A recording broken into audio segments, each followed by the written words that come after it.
وبركاته. إن الحمد لله نحمده ونستعينه ونستغفره ونعوذ بالله من شرور أنفسنا ومن سيئات أعمالنا. من يهده الله فلا مضل له ومن يضلل فلا هادي له. وأشهد أن لا إله إلا الله وحده لا شريك له وأشهد أن محمدا عبده ورسوله صلى الله تعالى عليه وعلى آله وصحبه وسلم تسليما كثيرا. يا أيها الذين آمنوا اتقوا الله حق تقاته ولا تموتن إلا وأنتم مسلمون. يا أيها الناس اتقوا ربكم الذي خلقكم من نفس واحدة وخلق منها زوجها وبث منهما رجالا كثيرا ونساء واتقوا الله الذي تساءلون به والأرحام إن الله كان عليكم رقيبا. يا أيها الذين آمنوا اتقوا الله وقولوا قولا سديدا يصلح لكم أعمالكم ويغفر لكم ذنوبكم ومن يطع الله ورسوله فقد فاز فوزا عظيما. أما بعد فإن خير الحديث كتاب الله وخير الهدي هدي محمد صلى الله عليه وسلم وشر الأمور محدثاتها وكل محدثة بدعة وكل بدعة ضلالة وكل ضلالة في النار. أعوذ بالله من الشيطان الرجيم. وأقيموا الصلاة وآتوا الزكاة واركعوا مع الراكعين. সম্মানিত ব্রাদারান ইসলাম, আল্লাহ রাব্বুল আলামিনের যাবতীয় প্রশংসা প্রিয় নবী মুহাম্মদুর রাসূলুল্লাহ সাল্লাল্লাহু আলাইহি ওয়াসাল্লামের সুন্নতি খুতবায় পেশ করেছি। যেভাবে নবী মুহাম্মদ সাল্লাল্লাহু আলাইহি ওয়াসাল্লাম রব্বুল আলামিনের প্রশংসা করেছেন, বিভিন্ন ক্ষেত্রে যাকে খুতবাতুল হাজা বা যে কোনো প্রয়োজনের খুতবা বলা হয়, সে আল্লাহ রাব্বুল আলামিনের যাবতীয় প্রশংসা যে আল্লাহ রাব্বুল আলামিন আমাদের সৃষ্টি করেছেন, আমাদের সবকিছুই তিনি দান করেছেন, করেন। সুতরাং সমস্ত ইবাদত বন্দেগী তার জন্য হবে। তার আদেশ নিষেধ পালন করাটাই আমাদের জীবনের মুখ্য উদ্দেশ্য হবে। যদি এই রকম মানুষ হতে পারেন, তাহলে আপনি আদম সন্তান হওয়ার মর্যাদা রক্ষা করলেন। আল্লাহ আদম সন্তানকে এই জন্য সৃষ্টি করেছেন যে তারা রব্বুল আলামিনের যিনি সৃষ্টিকর্তা, যিনি রিজিক দাতা, যিনি হায়াত মৌতের মালিক, যিনি সবকিছুই দান করেছেন, ওমা বিকুম মিন নি'মাতিন ফামিন আল্লাহ, তোমাদের কাছে যা কিছুই আছে তা আল্লাহর পক্ষ থেকে। সেই আল্লাহর আদেশ নিষেধ পালন যদি করতে পারেন, তাহলে সত্যিকার আপনি মানুষ এবং মানুষ হওয়ার পরিচয় দিতে পারলেন। আর যারা আল্লাহ রাব্বুল আলামিনের আদেশ নিষেধ পালন করে না, তাদেরকে আল্লাহ পশু পাখির চাইতেও, চতুষ্পদ জন্তুর চাইতেও নিকৃষ্ট অধম বলেছেন। কারণ তারা মানুষত্বের মান মর্যাদা রক্ষা করলো না। এই জন্য আল্লাহ রাব্বুল আলামিন যে তার ইবাদত বন্দেগীর তৌফিক দান করেছেন, তার প্রতি ঈমান নিয়ে আসার বিশ্বাস স্থাপনের তৌফিক দান করেছেন, এবং তার নাযিলকৃত বিধান অনুযায়ী আল্লাহ রাব্বুল আলামিন চলার মতো মন মেজাজ দিয়েছেন মুসলিম ভাই বোনদেরকে। এর উপর আল্লাহর শুকরিয়া আদায় করা উচিত, যাতে করে এই নিয়ামত আরো বৃদ্ধি পায় এবং দিনের উপর আরো অটল হতে পারেন, শক্ত হতে পারেন, অবিচল হতে পারেন। সালাত এবং সালাম নাযিল নবী মুহাম্মদুর রাসূলুল্লাহ সাল্লাল্লাহু আলাইহি সাল্লামের উপর, যিনি আল্লাহ রাব্বুল আলামিনের ইবাদত সবচাইতে সুন্দর করে করেছেন। এই জন্য তিনি আমাদের জন্য উত্তম আদর্শ। লাকাদ কানা লাকুম ফি রাসূলিল্লাহি উসওয়াতুন হাসানাহ, নিঃসন্দেহে তোমাদের জন্য রয়েছে প্রিয় নবী মুহাম্মদুর রাসূলুল্লাহ সাল্লাল্লাহু আলাইহি সাল্লামের ভিতরে উত্তম আদর্শ। তার কাছ থেকে আপনাদেরকে নিতে হবে। তিনি যা ছেড়ে গেছেন জীবনের প্রতিটি ক্ষেত্রে, সেটা হচ্ছে উত্তম আদর্শ। আমার জন্য, আপনার জন্য একজন মুসলিম হিসাবে অন্য কোন ব্যক্তি আদর্শ ব্যক্তি নয়, একমাত্র রাসূলুল্লাহ সাল্লাল্লাহু আলাইহি সাল্লাম ছাড়া। সুতরাং ইবাদত বন্দেগী করবেন এক আল্লাহ রাব্বুল আলামিনের, যার নাম হচ্ছে ইখলাস, এবং একমাত্র যিনি উত্তম আদর্শ মুহাম্মদুর রাসূলুল্লাহ সাল্লাল্লাহু আলাইহি সাল্লাম, তার তরিকা অনুযায়ী ইবাদত বন্দেগী করবেন, তার অনুসরণ করবেন, তার ইত্তেবা করবেন, তাকে ফলো করবেন। এটা হচ্ছে একজন মুসলিমের জীবনে সবচেয়ে বড় কামিয়াবি, সফলতা। ইবাদত বন্দেগী জীবনে অনেক আছে, কিছু ফরজ, কিছু সুন্নাত, মুস্তাহাব, নফল। তবে মুসলিম জীবনে ঈমানের পরে, তাওহীদের পরে, আল্লাহর একত্ব প্রতিষ্ঠার পরে, একত্বে বিশ্বাসী হওয়ার পরে সবচেয়ে বড় ইবাদত হচ্ছে 5 ওয়াক্ত ফরজ নামাজ আদায় করা।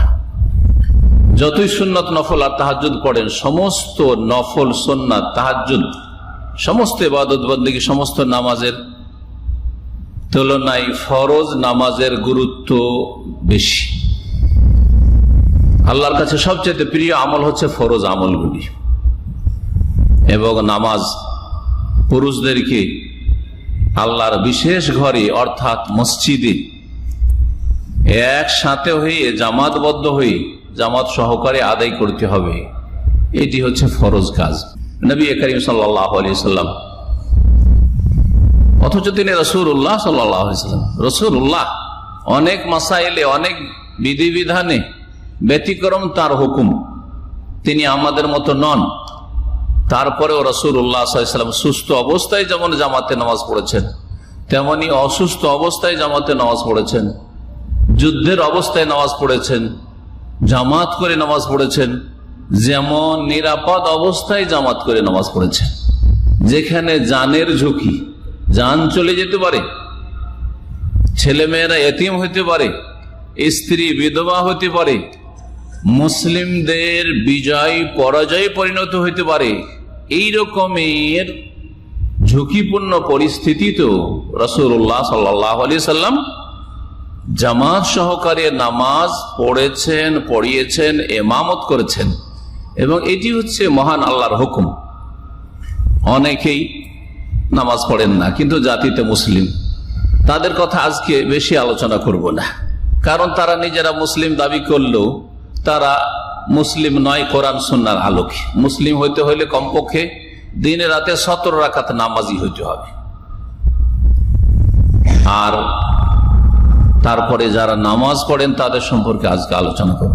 নিজেকে মনে করে যে নামাজ পড়ছি, নামাজ কায়েম করছি, আদায় করছি, কিন্তু নামাজ আদায় করতে গিয়ে জামাত সহকারে আদায় করার ক্ষেত্রে অবহেলা রয়েছে, গাফিলতি রয়েছে। জামাতে পড়লেও জামাতের অত গুরুত্ব নেই। প্রথম জামাত পেলেন, না হলে দ্বিতীয় জামাত আছে, আমি নিজেই জামাত করে নেব, 2-4 জনকে নিয়ে গেলেন, অবহেলা করে মসজিদে দ্বিতীয় জামাত, সবসময় দ্বিতীয় জামাত নাই, তৃতীয় জামাত, জামাত ছুটে গেল, জামাতের শেষখানে কোন রকম করে গিয়ে পৌঁছিলেন। এইরকম অনেক মুসলিমরা আছে। অনেকে আছে ও জামাতে যায়ও না, বেশিরভাগই বাড়িতে নামাজ পড়ে, বাসাতে নামাজ পড়ে, আর না হলে বিশেষ করে গাফিলতির সময়গুলিতে ফজরের নামাজ, মসজিদে যাব, আবার এসে মাত্র 1-2 ঘন্টা টাইম থাকছে, মসজিদে গেলে এসে ঘুম আস্তে আস্তে 1-1 ঘন্টা চলে যাবে। এইগুলি শয়তান বাহানা শিখিয়ে দিচ্ছে। মনে যে আপনার এই কথাগুলি আসছে, শয়তান শিখিয়ে দিচ্ছে, কিন্তু শয়তানের এগুলি হচ্ছে ওহী, কুমন্ত্রণা, ওয়াসওয়াসা মিন ওয়াহি শয়তান। কোরআনে কারীমে শয়তানের ওহীর কথা আল্লাহ বর্ণনা করেছেন। জি, ওয়া ইন্নাশ শায়াতিনা লা ইউহুনা ইলা আউলিয়াইহিম লিউজাদিলুকুম। শয়তানরা, জিন শয়তান, ওয়া ইন্নাশ শায়াতিনা লা ইউহুনা ইলা আউলিয়াইহিম, তারা ওহী করে, মানে কুমন্ত্রণা দেয়, অসৎ পরামর্শ দেয়। মনে জাগছে, আপনি দেখতে পান না শয়তানকে, আল খান্নাস, আত্মগোপন করে আছে। সামনে কোনোদিন শয়তান কোন রূপ চেহারা ধরে আসে না, ওই আপনার রগে রগে, আপনার রক্তের সাথে চলছে। বুঝতে পারছেন না যে আপনার মনে এইসব কথা কেন আসলো, যে ফজরের নামাজে যদি যাই তো আমার ঘুমটা খারাপ হয়ে যাবে, আর 1-1.5 ঘন্টা পরে আমার ডিউটি, এই সময়টা কোনো কাজে লাগবে না। আসরের নামাজে যদি এখন যাই, এই তো খাওয়া দাওয়া হইলো, আর এই সময় যদি যাই 4টায় ডিউটি বা 4:30টায় ডিউটি, অথবা সারাদিন ডিউটি করে এসছি, আবার 1 ঘন্টা বসে থাকবো। অনেকে রাত 2টা পর্যন্ত খাওয়া দাওয়া করতে করতে, ব্যাচেলার মানুষ 1টা-2টা খাওয়া দাওয়া করতে করতে বেজে গেল। দোকানপাটে যারা থাকে বা এরকম বেশি রাত পর্যন্ত যাদের জাগতে হয়, তাদের বিভিন্ন কাজকর্মের কারণে, অথবা এমনিতেই সাথী বন্ধু নিয়ে গল্প গুজব করে শুই খেয়ে দে 1টা-2টায়, আবার ফজরে মাত্র 2 ঘন্টা 3 ঘন্টা পরে উঠি কি করে, রাত যদি ছোট হয় তো আরো সমস্যা। এইসব বাহানাগুলি যে আপনার মনে আসছে, এগুলি হচ্ছে ওয়াহিউ শায়তান, লা ইউহুনা ইলা আউলিয়াইহিম শায়তান, তাদের বন্ধুদের অন্তরে ওহী করে, কুমন্ত্রণা দেয়, জাগায়। অন্তরে যে কথাগুলি জাগছে এগুলি শয়তান জাগায়, শয়তানের পরামর্শ। এইভাবে ফজরে অবহেলা, আসরে অবহেলা, কারো জোহরে, দুপুর বেলা, এক একজনের ক্ষেত্রে এক এক অস্ত্র ব্যবহার করে শয়তান। জোহরে ডিউটি করে এসে আবার নামাজ পড়তে যাব, আধা ঘন্টা লস হবে, এখন পাকশাক শুরু করে দিলাম। অনেক ভাইদের কথা শুনি পাচ্ছিলাম, এদিকে পাকশাকও চলছে, চুলাও চলছে, ওখানে নামাজটা পড়লো, মসজিদ গেল না। জামাতের কোনো গুরুত্ব নেই। শয়তান এক এক অস্ত্র ব্যবহার করে এক এক লোকের ক্ষেত্রে। হয়তো রুমে কিছু লোক আছেন, আমরা জামাত করি, অনেকে বলে আমরা জামাত করি, নামাজ পড়ি। কোথায় পড়েন? বাসাতে জামাত করে নামাজ পড়ি, বাসাতে জামাত করে নামাজ পড়ি। কারণ মসজিদে গেলে একটু লেট হয়ে যায়, তো এখানে ফজরে উঠে আমরা জামাত করিনি। এরকম অনেক লোকের 5 ওয়াক্ত নামাজি, এরা 4 ওয়াক্ত 3 ওয়াক্ত পড়া লোক নয়। আর সূর্য ওঠার পরে ফজর নামাজ পড়ে না, ওই সূর্য ওঠার আগেই ফজরের আজানের পরে পরেই নামাজ পড়ে। কিন্তু তাদেরকে শয়তান এইভাবে পাঠ পড়িয়ে দিয়েছে, আত্মগোপনকারী শয়তান ওয়াসওয়াসা দিয়েছে, মিন শাররিল ওয়াসওয়াসিল খান্নাস, যে সব নামাজে যাওয়া অত জরুরি নয় মসজিদে, আমরা তো জামাত করছি এইভাবে। আর এটা অভ্যাসে পরিণত করে দিয়েছে। এমন নয় যে আজকে অসুস্থ ছিলাম বা আজকে কোন এরকম এমার্জেন্সি আছে, না, এরকম কিছু নয়। কিছু অবস্থা আছে, এমার্জেন্সির অবস্থা। ধরেন আপনার ছোট বাচ্চা আছে আর বাড়িতে কেউ নেই, ওই বাচ্চাটাকে যদি বাড়িতে রেখে যান নামাজ পড়তে, তাহলে সমস্যা করতে পারে। কোথায় কিসে হাত দিবে না করবে, সমস্যা হইতে পারে। এগুলো বিশেষ অবস্থা, এগুলো হচ্ছে এমার্জেন্সি অবস্থা। অথবা আপনাকে আপনার মালিক এমন একটা মেশিনের দায়িত্ব দিয়েছে, সেই মেশিনটা চলতে আছে, সেখান থেকে নড়াচড়া যাবে না, তাহলে ওখানে আপনাকে নামাজ পড়তে হবে। কিন্তু সাধারণ অবস্থায় আপনি সুস্থ আছেন, আপনি মসজিদে যেতে পারবেন, আজান শুনতে পাচ্ছেন, আর এই বিভিন্ন অজুহাত আর বাহানা শয়তান আপনাকে পাঠ পড়াচ্ছে, সেগুলিকে বাহানা বানিয়ে আপনি জামাতে যাবেন না, বড় কাবিরা গুনাহ করবেন। যদিও আপনি নিজেকে নামাজি মনে করছেন, কাবিরা গুনাহ করবেন। এই জামাতের সলাতের গুরুত্ব এবং জামাতে নামাজ পড়ার ফজিলত, এই বিষয়টি নিয়ে আজকে আলোচনা করব।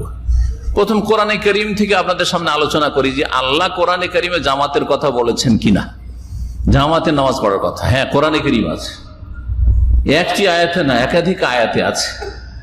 শোনাই সূরা বাকারা আয়াত নম্বর 43, আল্লাহ বলছেন ওয়া আকিমুস সালাতা ওয়া আতুজ যাকাত।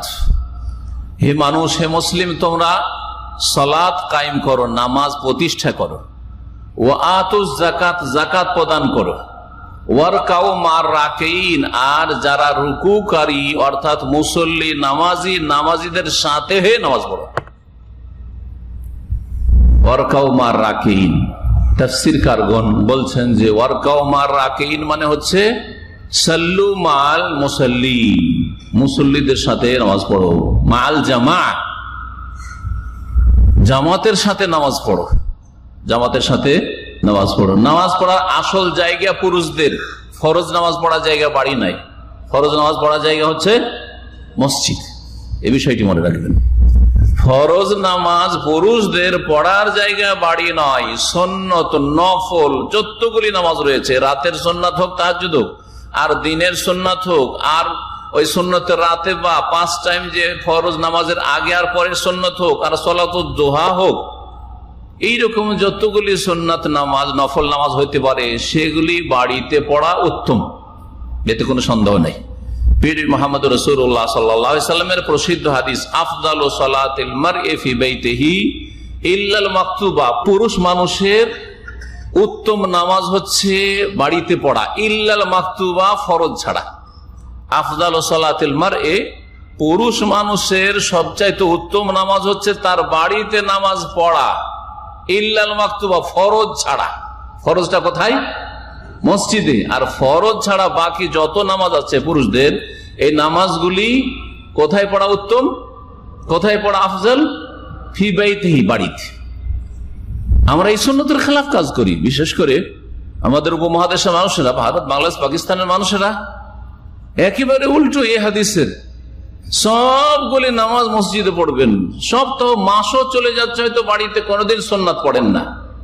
আগের সুন্নাত, পরের সুন্নাত, নফল সব নামাজ কোথায়? যারা মসজিদে যান মসজিদে, সব নামাজ মসজিদে। যদি আপনাকে জিজ্ঞেস করা হয় যে আচ্ছা এই মাসটায় আপনি বাড়িতে কোন সুন্নত নফল নামাজ পড়েছেন? না না না, মসজিদেই তো পড়ি। সব মসজিদেই পড়ে। আর আমরা আরবদের উপর দোষ চাপাই, আরবদের বদনাম করি, আরবদের গীবত করি। গীবত তো দোষ থাকতো, তাহলে গীবত দোষ নাই, মিথ্যা অপবাদ দেওয়া, তোহমাত। এই আরবরা নামাজ পড়ে না, এই ফরজটা পড়ে টান দেয়, এরা সুন্নত পড়ে না বলে বেদাতিরে। কথা বোঝা গেছে? হয় বেদাতি, অন্তর বাঁকা, এদের সম্পর্কে একটা ঘৃণা আছে, সেই জন্য এদের সম্পর্কে পজিটিভ ভালো ধারণা না রেখে সবসময় খারাপ ধারণা রাখে।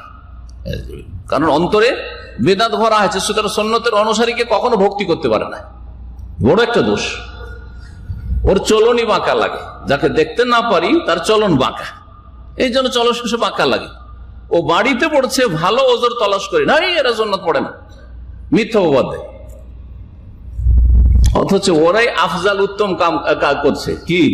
আফজাল সালাতিল মারই ফি বাইতি ইল্লাল মাকতুবা, সবচাইতে উত্তম নামাজ হচ্ছে পুরুষ লোকের বাড়িতে ফরজ নামাজ ছাড়া, বাকি সব নামাজ বাড়িতে পড়া উত্তম।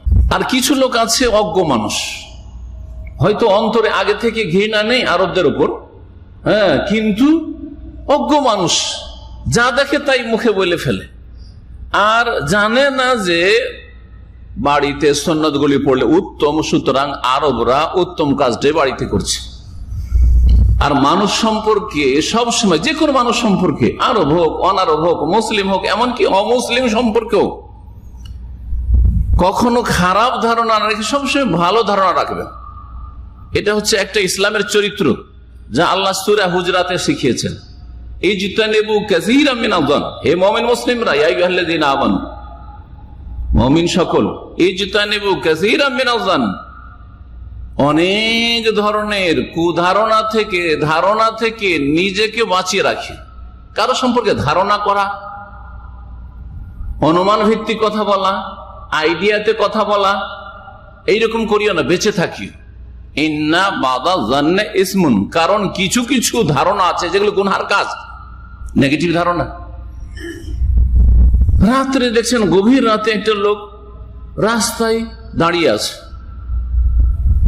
এর সম্পর্কে একটা সুধারণা হইতে পারে যে বেচারা খুব পেরেশান আছে, হয়তো বা এমার্জেন্সি আছে, তাকে হাসপাতাল যেতে হবে, অথবা এইরকম কোন বালা মুসিবত আছে তার উপর, সুধারণা। সুতরাং তার কিছু হেল্প করতে পারি কিনা। আর কুধারণা, এত রাতে জেগে থাকার মানে কি? ইচ্চোর বাটমারি আছে, ঠিক না? এত রাতে জেগে থাকার মানে কি? এর মদ ব্যবসায়ী আছে, 2 নম্বর ব্যবসায়ী, গাঁজার ব্যবসায়ী আছে, এইরকম যে কোনো খারাপ ধারণা হইতে পারে, যে কোনো খারাপ ধারণা হইতে পারে। আল্লাহ রব্বুল আলামিন ভালো ধারণাকে পছন্দ করেন, আর খারাপ ধারণা করাকে ঘৃণা করেন, নিষিদ্ধ। বিশেষ করে যার সম্পর্কে বিগত কোনো খারাপ রিপোর্ট নেই, তার চরিত্রের কোনো দোষ নেই, দেখলে শুধু খারাপ ধারণা করবেন না, ভালো ধারণা করবেন। তো বলছিলাম যে সুন্নত নামাজগুলি, যতগুলি সুন্নত নফল আছে, বাড়িতে পড়া উত্তম পুরুষদের। একমাত্র ফরজ নামাজ, হ্যাঁ, মসজিদে পড়া উত্তম না ফরজ? সঠিক কথা আজকে শুনে রাখেন ভালো করে, যাদের জানা নাই। কারণ আমাদের দেশের আলেম সমাজের ফতোয়া হচ্ছে জামাতে নামাজ পড়া সুন্নাতে মুআক্কাদা। ভুল ফতোয়া, এটা সুন্নাতে মুআক্কাদা নাই, জামাতে নামাজ পড়া ফরজ ওয়াজিব। ফরজ আর ওয়াজিবে কোনো পার্থক্য নেই। জামাত সহকারে পুরুষদের নামাজ পড়া ওয়াজিব, ফরজ আর ওয়াজিব, আর ফরজে মানে বাধ্যতামূলক করণীয়, এবং ছেড়ে দিলে কাবিরা গুনাহ হবে, সাগীরা। সুন্নত মুআক্কাদা ছেড়ে দিলে সাগীরা হবে, আর খুব বেশি বেশি করলে অনেক ক্ষেত্রে মাফ হবে। আর যদি কন্টিনিউ করে তখন আলাদা বিষয় হইতে পারে, আলাদা হইতে পারে। কিন্তু ফরজ ওয়াজিব ছেড়ে দিলে একবার ছাড়লেও কাবিরা গুনাহ হয়। ফরজ ওয়াজিব একবার ছেড়ে দিলেও কাবিরা গুনাহ হয়। ফরজ ওয়াজিব ছেড়ে দিলে তার জন্য সংশোধনের জন্য তওবা শর্ত, তওবা না করলে এমনিতে মাফ হবে না। যেমন কোন হারাম কিছু করে দিলে তওবা ছাড়া এমনি মাফ হয় না। আল্লাহ বলছেন যে ওয়ারকাউ মার রাকিন, তোমরা মুসল্লিদের সাথে জামাত সহকারে নামাজ পড়ো। আর জামাত সহকারে নামাজ পড়তে হবে কোথায়? মসজিদে। কারণ সূরা নূরের একটি আয়াতে রয়েছে ফি বুয়ুতিন আযিনাল্লাহু আন তুরফা ওয়া ইউযকারা ফিহা ইসমুহু ইউসাব্বিহু লাহু ফিহা বিল গুদুওয়ি ওয়াল আসাল রিজাল। আল্লাহ বলছেন ফি বুয়ুতিন, কিছু বিশেষ বিশেষ ঘর আছে, সবার ঘর নয় আর সব ঘর নয়। ফি বুয়ুতিন, কিছু ঘর আছে, বাড়ি আছে, যেগুলো হচ্ছে বাইতুল্লাহ, আল্লাহর ঘর, মসজিদ। এই মসজিদগুলি সম্পর্কে আল্লাহ বলছেন আযিনাল্লাহু আন তুরফা, আল্লাহ নির্দেশ দিয়েছেন, আদেশ দিয়েছেন, আল্লাহ চেয়েছেন যে আনতুরফা, সেগুলিকে সুউচ্চ করা হোক, সুউচ্চ করা হোক, উঁচা করা হোক। উঁচা শুধু উঁচা উঁচা মসজিদ বিল্ডিং নয়, আর উঁচা উঁচা মিনারা নয়, হ্যাঁ, মর্যাদার দিক থেকে উঁচা করা হোক। মর্যাদার দিক দিয়ে এই ঘরগুলিকে কি করা হয়? যেন উঁচা করা হয়। মর্যাদা দিয়ে উঁচা করা হচ্ছে যে মসজিদের মান সম্মান রক্ষা করতে হবে, মসজিদ যে উদ্দেশ্যে সেই উদ্দেশ্যে ব্যবহার করতে হবে, মসজিদকে দুনিয়াদারির কাজে লাগাইতে হবে না। এই জন্য মসজিদের ভিতরে ব্যবসা বাণিজ্য চলবে না, মসজিদে হারানো বস্তু তলাশ করা চলবে না, মসজিদ দুনিয়ার গল্প গুজবের জন্য নয়, মসজিদ আজে বাজে আলতু ফালতু কথার জন্য নয়, মসজিদে ময়লা আবর্জনা ফেলার জন্য নয়, ইত্যাদি ইত্যাদি। বিনা প্রয়োজনে মসজিদে ঘুমিয়ে থাকছেন এই জন্য নয়, হ্যাঁ প্রয়োজন হলে শরীয়তের মাসলা আলাদা, মসজিদের মর্যাদার খেয়াল রাখতে হবে। মসজিদ দুর্গন্ধযুক্ত হয়ে থাকতে হবে না, বরং মসজিদকে কি করতে হবে? নবী করিম সাল্লাল্লাহু আলাইহি ওয়াসাল্লাম মসজিদ বানাইতে বলেছেন, আয়েশা রাদিয়াল্লাহু তাআলা বর্ণনা করছেন।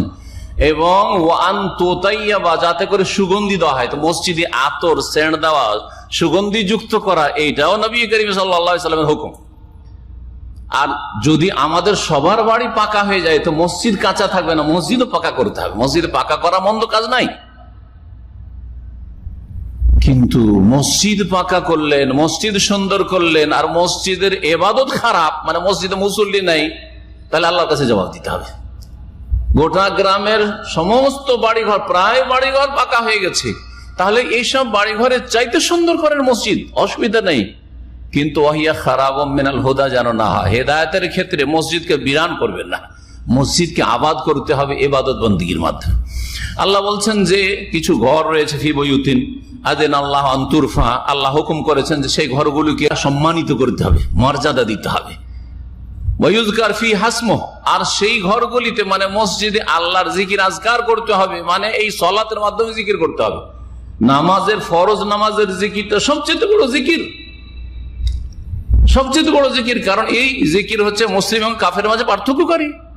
এই জিকির অবহেলাকারীর মধ্যে নিফাক, কপটতা রয়েছে। এই জিকির আল্লাহ ফরজ করেছেন 5 বার। ওয়া ইউযকার ফিহা ইসমুহু, এবং কোরআনে কারিমে আল্লাহ রাব্বুল আলামিন নামাজকে জিকির বলেছেন, ওয়া আকিমিস সালাতা লিযিকরি। মুসা আলাইহিস সালামকে আল্লাহ বলছেন যে তুমি হে মুসা নামাজ কায়েম করো, লিযিকরি, আমার জিকির, আমার স্মরণের উদ্দেশ্যে। মসজিদ আল্লাহর জিকির আজকারের জন্য, নামাজ পড়ার জন্য বিশেষভাবে। তারপরে অন্যান্য জিকির আজকার, কোরআন তেলাওয়াত আর তাসবিহ তাহলিল। কিন্তু আসল মসজিদ তৈরি করার প্রয়োজন হচ্ছে কিসের জন্য? নামাজ পড়ার জন্য। নামাজ হচ্ছে বড় জিকির। ওয়া আকিমিস সালাতা লিযিকরি ওয়া ইউযকার ফিহা ইসমুহু ইউসাব্বিহু লাহু ফিহা বিল গুদুওয়ি ওয়াল আসাল। এই মসজিদে তাসবিহ তাহলিল হবে, সুবহান রাব্বিয়াল আযীম পড়া হবে রুকুতে, সুবহান রাব্বিয়াল আলা পড়া হবে, সুবহানাকা আল্লাহুম্মা রাব্বানা ওয়া বিহামদিকা আল্লাহুম্মা মাগফিরলি সানা পড়া হবে, সব নামাজের ভিতরে। এগুলো তাসবিহ। সুবহান কুদ্দুসুন রাব্বুনা রাব্বুল মালায়েকাতু ওয়া রূহ পড়া হবে রুকুতে সিজদাতে। নবী কারীম সাল্লাল্লাহু আলাইহি ওয়াসাল্লাম বলেছেন সুবহানাকা আল্লাহুম্মা রাব্বানা ওয়া বিহামদিকা আল্লাহুম্মা মাগফিরলি। নবী কারীম সাল্লাল্লাহু আলাইহি ওয়াসাল্লাম কানা ইয়াকুলু ফি রুকুই ওয়া সুজুদিহি, রুকু সিজদাতে পড়তেন। সহিহ বুখারী হাদিস রয়েছে। ইয়াতাআওয়ালুল কোরআন, সূরা ইযা জা নাসরুল্লাহর উপর আমল করতেন। ফাসাব্বিহ বিহামদি রাব্বিকা ওয়াস্তাগফিরহু ইন্নাহু কানা তাওয়াবা।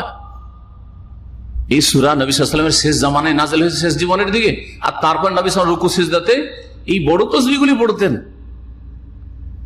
আল্লাহ বলছেন ইউসাব্বিহু লাহু ফিহা বিল গুদুওয়ি ওয়াল আসাল রিজাল।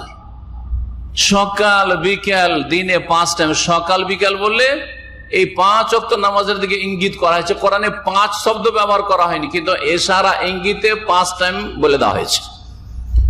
বেশ কিছু আয়াত রয়েছে মর্মে, তার মধ্যে এটি একটি আয়াত। সকাল সন্ধ্যার নামাজকে ভাগ করা আছে।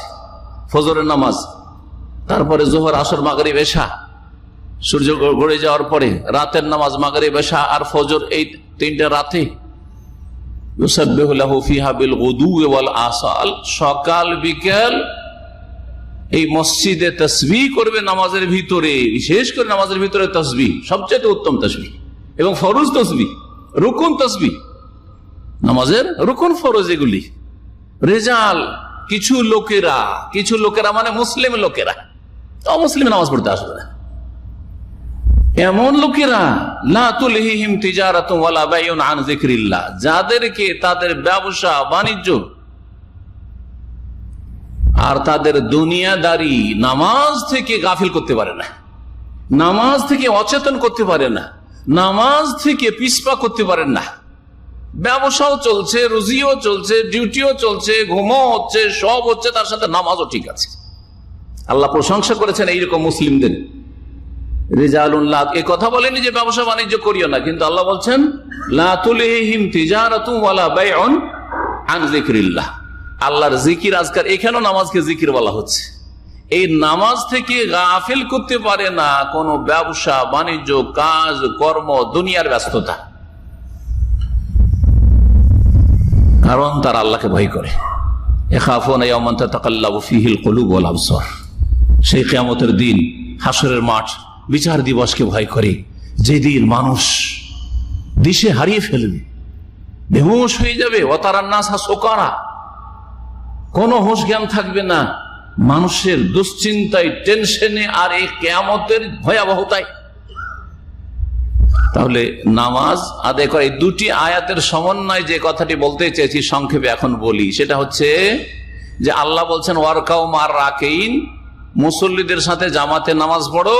আর নামাজ জামাতে বাড়িতে পড়লে হবে না যে আমরা রুমে 5 জন আছি আর 5 জনই নামাজে আমরা জামাত করে নিচ্ছি, বা আমাদের একটা ফ্ল্যাটে 3-4টা রুম আছে, 3-4 রুম মিলে 15-20 জন আমরা হয়ে যাচ্ছি, ওইখানে আমরা জামাত করে নিচ্ছি। এটা চলবে? চলবে না। কোরআনের আলোকে আজকের আলোচনা, এই কোরআনের দুটি আয়াত দিয়ে প্রমাণ করলাম। কোথায় নামাজ পড়তে হবে? ফি বুয়ুতিন আযিনাল্লাহু আন তুরফা, ওই ঘরগুলিতে, যেই ঘরগুলির আল্লাহ মর্যাদা সম্মান দিতে বলেছেন, সেই ঘর আর আবাদ করতে বলে, সেই ঘরে জিকির আজকার করতে হবে, সেই ঘরে সকাল বিকাল তাসবিহ হবে। জি হ্যাঁ, অর্থাৎ মসজিদে গিয়ে জামাত সহকারে নামাজ পড়তে হবে। নামাজ পড়া যে ফরজ, এর দলিল সূরা মুদাসসির আয়াত নম্বর 40, 41, 42, 43 কয়েকটি আয়াত, ছোট ছোট আয়াত রয়েছে। আল্লাহ বলছেন ফি জান্নাতি ইয়াতাসাআলুনা আনিল মুজরিমিনা মা সালাকাকুম ফি সাকার, জান্নাতে জান্নাতীরা চলে যাবে, আর ওই গ্রামের জাহান্নামীরা, কাফের জাহান্নামী, বেনামাজি জাহান্নামে, যারা নামাজ পড়েনি, ওরা জাহান্নামে চলে গেছে। জান্নাতীরা গিয়ে খোঁজ নিবে, তো পাবে না খুঁজে, গ্রামের লোক অমুক অমুক পাচ্ছি না, এরা জান্নাতে না গিয়েছে কোথায়? তখন তাদের সম্পর্কে একে অপরকে জিজ্ঞেস করবে, ইয়াতাসাআলুনা আনিল মুজরিমিন, অপরাধীদের সম্পর্কে। আল্লাহ বেনামাজিদেরকে মুজরিমিন বলেছেন, ভালো করে শুনেন। আমি যদি বলি যে বেনামাজি হচ্ছে অপরাধী, তো বলবেন এত বড় কথা বলে দিলেন। হ্যাঁ, আপনাকে যদি আপনার ভাই বলে যে তুই বেনামাজি অপরাধী, এত বড় অন্যায় কথা। আল্লাহ যিনি সৃষ্টিকর্তা, তিনি বলছেন মুজরিমিন, অপরাধী, যারা নামাজ পড়ে না। অপরাধীদের সম্পর্কে জান্নাতে জান্নাতীরা যাওয়ার পরে জিজ্ঞেস করবে মা সালাকাকুম ফি সাকার, আরে তোমরা সাকার জাহান্নামে কেন? সাকার জাহান্নামের নাম, মেলাগুলো নাম আছে, তার মধ্যে একটি নাম হচ্ছে সাকার। এই সাকার জাহান্নামে তোমরা কেন, তোমরা জাহান্নামে কেন এসছো? আমাদের গ্রামের মানুষ তোমরা, আমাদের কোম্পানির মানুষ, আমাদের শহরে আমাদের মহল্লায় থাকতে আমাদের সাথে তোমাদের পরিচয় ছিল, তোমরা মুসলিম ছিলে, আমরা মুসলিম ছিলাম, কেন জাহান্নামে? মা সালাকাকুম ফি সাকার। যদি বলে যে এরা অমুসলিম ছিল, তাহলে তো জানা আছে অমুসলিম, তাহলে আগে থেকে তো জানা আছে অমুসলিম জান্নাতে যাবে না, তাহলে জিজ্ঞাসা কেন করবে জান্নাতীরে? বুঝতে পারছেন কথা? ভালো করে যুক্তিটা শুনে রাখেন। যদি তারা অমুসলিম হওয়ার কারণে, কাফের হওয়ার কারণে, আল্লাহ পরকালে বিশ্বাস নেই সেই জন্য জাহান্নামে গেছে, তাহলে তো জিজ্ঞাসার প্রয়োজন নেই। কারণ জানছো মুসলিমরা যে যার লা ইলাহা ইল্লাল্লাহ নেই কোনোদিন জান্নাত যেতে পারবে না। যে আল্লাহ পরকালে বিশ্বাসী নয়, রাসূলে বিশ্বাসী নয়, কোরআনে কারিমে বিশ্বাসী নয়, সে কখনো জান্নাতে যাবে না। জানাই আছে, আর জিজ্ঞাসা কেন করবে মাসালাকাকুম ফি সাকার, কেন তোমরা জাহান্নামে? তাহলে বোঝা গেল যে একই গ্রামের, একই কোম্পানির, একই এলাকার, একই শহরের বা পরিচিত বন্ধু বান্ধব একই স্কুলে পড়াশোনা করেছে, একই স্কুল কলেজে লেখাপড়া করিয়েছে, শিক্ষক থেকেছে, প্রফেসর থেকেছে, কিন্তু কিছু নামাজি কিছু বেনামাজি। এই নামাজিরা যারা জান্নাতে গেছে, এই জাহান্নামীদের সম্পর্কে জিজ্ঞেস করবে মা সালাকাকুম ফি সাকার, কি ব্যাপার তোমরা জাহান্নামে কেন? প্রথম উত্তর কি হবে? প্রথম উত্তর এই না যে আমরা খুন করেছিলাম। খুন করা অনেক বড় গুনাহ, শিরকের পরে তার স্তর। কিন্তু নামাজ ছাড়ার গুনাহ শিরকের সমতুল্য। ভালো করে শুনে রাখেন, শিরকের পরে যে গুনার কথা বলা হয়েছে কোরআনের এবং হাদিসে, সেটা হচ্ছে খুন করা। আর নামাজ ছাড়ার গুনাহ হচ্ছে শিরকের সমান। এটা আমার কথা নয়, আল্লামা শাইখ ইবনে উসাইমিন রাহিমাহুল্লাহ তার হুকম তারিকি সালাহ, নামাজ পরিত্যাগের বিধান যে বইটি রয়েছে, এই বইয়ে তিনি বলেছেন যে ওয়াগফিরু মা দুনা যালিকা, শিরকের নিচের গুনাহ হইলে আল্লাহ মাফ করবেন, আর নামাজ ছাড়া শিরকের নিচের গুনাহটা শিরকের সমান গুনাহ। অর্থাৎ একটা লোক দেবদেবীকে সেজদা করছে, একটা লোক মাজারকে সেজদা করছে, আর একটা লোক নামাজ পড়ছে না, সমান অপরাধ, সমান অপরাধ। মা দুনা যালিকা নয়, শিরকের নিচের গুনাহ নামাজ ছাড়া। এত বড় গুরুত্বপূর্ণ নামাজের বিষয়টি। প্রথম উত্তর হবে, এই উত্তর হবে না যে ব্যভিচারে লিপ্ত, হ্যাঁ ব্যভিচার করলে জাহান্নামে যেতে হবে, কিন্তু এই উত্তর দেবে না ওই জাহান্নামীরা, এই অপরাধীরা এই অপরাধী নয়। জুয়া খেলেছে, মদ খেয়েছে, হিরোইন, গাঁজা, হ্যাঁ জাহান্নামে যাওয়ার কারণ, কিন্তু ওইগুলো উত্তর দেবে না। যেটা বেশি গুরুত্বপূর্ণ বিষয়, যেটা মেন কারণ জাহান্নামে যাওয়ার, সেটা এখানে উল্লেখ করা হয়েছে প্রথম নম্বরে। সেটা কালু, তারা বললাম নাকু মিনাল মুসাল্লি, আমরা মুসল্লিদের দলভুক্ত ছিলাম না। লামনাকু মিনাল মুসাল্লিন, কি ছিলাম না? আমরা মুসল্লিদের দলে শামিল ছিলাম না। এখানে দুটো কথা বলবো। একটা হচ্ছে যে জাহান্নামে যাওয়ার নাম্বার ওয়ান কারণ কুফরির পরে, শিরকের পরে, ইসলামের বাইরে থাকার পরে, ইসলামে আসার পরেও জাহান্নামে, মুসলিম সমাজের লোক, মুসলিম পরিবারে জন্ম নিয়েছেন, তারপরে জাহান্নামে যাওয়ার মেন কারণ, এক নাম্বার কারণ হচ্ছে লাম নাকু মিনাল মুসাল্লি, নামাজি ছিলেন না। এটা নামাজের গুরুত্ব দেখালেন। এই আয়াত থেকে জামাতের গুরুত্ব ইস্তেমবাদ করেন। এই কথা বলে যে আমি লাম আকুন ওসাল্লি, আমি নামাজ পড়তাম না, এ কথা বলা হয়নি। কি বলা হয়েছে? লাম নাকু মিনাল মুসাল্লিন, আমি মুসল্লিদের সাথে শামিল ছিলাম না। অর্থাৎ নামাজ পড়লেও মুসল্লিদের সাথে জামাতে নামাজ পড়তাম না। এই আয়াতে শুধু এই মাসলা বলা হয় না যে আমি বেনামাজি ছিলাম, আমি আধা নামাজি ছিলাম, বরং আমি মুসল্লিদের দলের লোক ছিলাম না।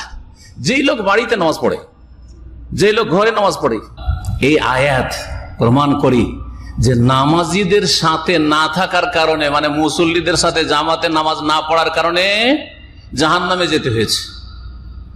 নামাজ হয়তো পড়েছে, কিন্তু লাম নাকু মিনাল মুসাল্লি, ফজরে মুসল্লিদের সাথে নাই, আসরে মুসল্লিদের সাথে নাই, নামাজগুলি বাড়িতে পড়ে নাই, দোকানেই পড়ে নাই, মসজিদ আসে না, অথচ আসতে পারবে, দোকান বন্ধ করে ভিতরে নামাজ পড়ে নিল, আমি পরে পড়ে নেব, এখন কাজ করছি, এই জন্য জাহান্নামে যেতে হয়েছে। কোরআনের আর একটি আয়াত বলি, সূরা নিসার আয়াত নম্বর 102। শুরুতে ইঙ্গিত করেছি নবী করিম সাল্লাল্লাহু আলাইহি সাল্লাম নিরাপদ অবস্থাতেও জামাতে নামাজ পড়েছেন, সুস্থ অবস্থাতেও জামাতে নামাজ পড়েছেন, আর অসুস্থ অবস্থাতেও জামাতে নামাজ পড়েছেন। আপনারা জানেন নবী সাল্লাল্লাহু আলাইহি সাল্লাম যখন মৃত্যু শয্যায়, একবার হুঁশ আসে, একবার বেহুশ হয়ে যান। যখন হুঁশ আসলো, শরীরটা একটু হালকা মনে করলেন, একবার বললেন যে এক কাজ করো, লোকেরা নামাজ পড়েছে, হাল সাল্লান নাস, সেই বুখারীতে রয়েছে, নামাজ পড়া হয়ে গেছে, জামাত হয়ে গেছে। আবু বকর বললেন আর সাহাবীরা বললেন যে লা ওহুম ইয়ান্তাজিরুনাকা ইয়া রাসূলুল্লাহ, এখনো নামাজ পড়েনি, তারা আপনার অপেক্ষায় রয়েছে যে হয়তো আপনি যেতে পারবেন আর নামাজ পড়াইবেন, তাই আপনার অপেক্ষায় রয়েছে। তো এক কাজ করো, তাহলে আমাকে তাহলে মসজিদে নিয়ে চলো। রাসূলুল্লাহ চলতে পারছেন না, দুইজনের কাঁধে ভর দিয়ে, চাচা আব্বাস রাদিয়াল্লাহু আনহু আর চাচাতো ভাই জামাই আলী রাদিয়াল্লাহু তাআলা, দুইজনের কাঁধে ভর দিয়ে রাসূলুল্লাহ সাল্লাল্লাহু আলাইহি ওয়াসাল্লাম ইউহাদ বাইনা রাজুলাইন, দুইজনের কাঁধে ভর দিয়ে মসজিদে গেলেন। যাওয়ার পরে ইমামতির জায়গায় দাঁড়ালেন, নামাজ পড়ে রাসূলুল্লাহ সাল্লাল্লাহু আলাইহি ওয়াসাল্লাম। এটি ছিল নবী সাল্লাল্লাহু আলাইহি ওয়াসাল্লামের সর্বশেষ জামাত সহকারী নামাজ। আপনি চিন্তা করেন, আমি যদি এইরকম অসুস্থ যে বিছানা থেকে দাঁড়িয়ে এখান থেকে ওখানে যেতে পারবেন না, মসজিদে যাওয়ার কথা ভাববেন কখনো?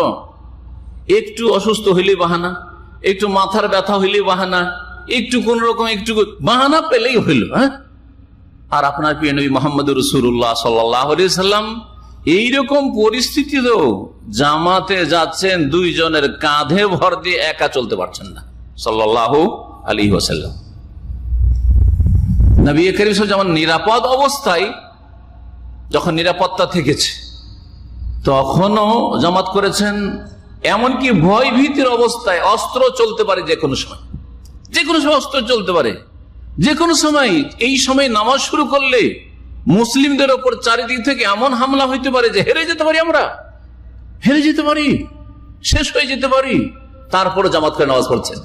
এইটা করছেন না যে তোমরা যে যেখানে আছো আপন অবস্থায় নামাজ পড়ে নাও, জি টাইমে ওয়াক্ত মোতাবেক সব একসাথে জমা করে নয়, টাইমে নামাজ পড়ছেন। খুব বেশি হইলে সফরে যে জোহর আসরকে জমা করা যায়, আর মাগরিব এশাকে জমা করা যায়, 2 ওয়াক্ত জমা করা যায়, আর ফজরকে আলাদা পড়তে হয় 3 ওয়াক্ত 5 ওয়াক্ত নামাজ, 3 ওয়াক্তে 3 বারে 5 ওয়াক্ত নামাজ, এইভাবে পড়েছে রাসূলুল্লাহ সাল্লাল্লাহু আলাইহি ওয়াসাল্লাম। আর জামাত সহকারে যুদ্ধের ময়দানে, যেটাকে সলাতুল খৌফ, ভয় ভীতির নামাজ বলা হয়, শোনায় আপনাদেরকে ওই আয়াতটি। আল্লাহ বলছেন, ওয়াইদা কুনতা ফীহিম ফাআকামতা লাহুমুস সালাহ, হে নবী যখন তুমি তোমার সাথী সঙ্গী সাহাবীদের মাঝে থাকবে যুদ্ধের ক্ষেত্রে, ফাআকামতা লাহুমুস সালাহ, তাদের জন্য নামাজ কায়েম করবে, মানে নামাজ পড়াবে বা পড়বে তাদের সাথে, একা একা পড়লে চলবে না। আল্লাহ বলছেন, ফালতাকুম তায়ফাতুম মিনহুম মাক, 2 দলে ভাগ হয়ে যাক তারা, তোমার সাহাবীরা সাথীরা, এক দল তোমার সাথে দাঁড়াক নামাজে, এক কাতার, 2 কাতারের এক কাতার নবী মুহাম্মদ রাসূলুল্লাহ সাল্লাল্লাহু আলাইহি ওয়াসাল্লামের সাথে দাঁড়াবে। আল্লাহ শিখিয়ে দিচ্ছেন, ওয়ালিয়াখুযু আসলিহাতাহুম, এই জামাতের নামাজ পড়া অবস্থায় যেন তাদের সাথে অস্ত্র থাকে, অস্ত্র ধরে থাকে। তরবারি যুগে তরবারি ধরে থাকবে, বন্দুকের জায়গায় বন্দুক ধরে থাকবে, যেই যুগে যেই রকম অস্ত্র আছে অস্ত্র ধরে থাকবে। আল্লাহ কোরআনে কারীমে শিখাচ্ছেন, এই আয়াত কিয়ামত পর্যন্ত বাস্তবায়নের জন্য। এইরকম পরিস্থিতিতে ফালতাকুম তায়ফাতুম মিনহুম মাক, তাদের একদল তোমার সাথে নামাজে দাঁড়াবে, কিন্তু অস্ত্র ছেড়ে নয়, নিচে রেখে নয়, সামনে রেখে দিয়ে নয়। ওয়ালিয়াখুযু আসলিহাতাহুম, নিজের অস্ত্র নিয়ে থাকবে, ধারণ করে থাকবে। ফাইজা সাজাদু ফালিয়াকুনু মিন ওয়ারাইকুম, যখন তাদের সেজদা করা হয়ে যাবে, মানে 1 রাকাত পড়া হয়ে যাবে অথবা 2 রাকাত পড়া হয়ে যাবে, বিভিন্ন তরিকা আছে, আবু দাউদ, নাসাঈ, বিভিন্ন হাদিসের কিতাবে বিভিন্ন তরিকাগুলি, এই আয়াত থেকে বিভিন্ন তরিকা নবী করিম সাল্লাল্লাহু আলাইহি ওয়াসাল্লাম বর্ণনা করেছেন এবং আমল করেছেন। তিনি 1 রাকাত করে পড়িয়ে দিলেন অথবা 2 রাকাত করে পড়িয়ে দিলেন।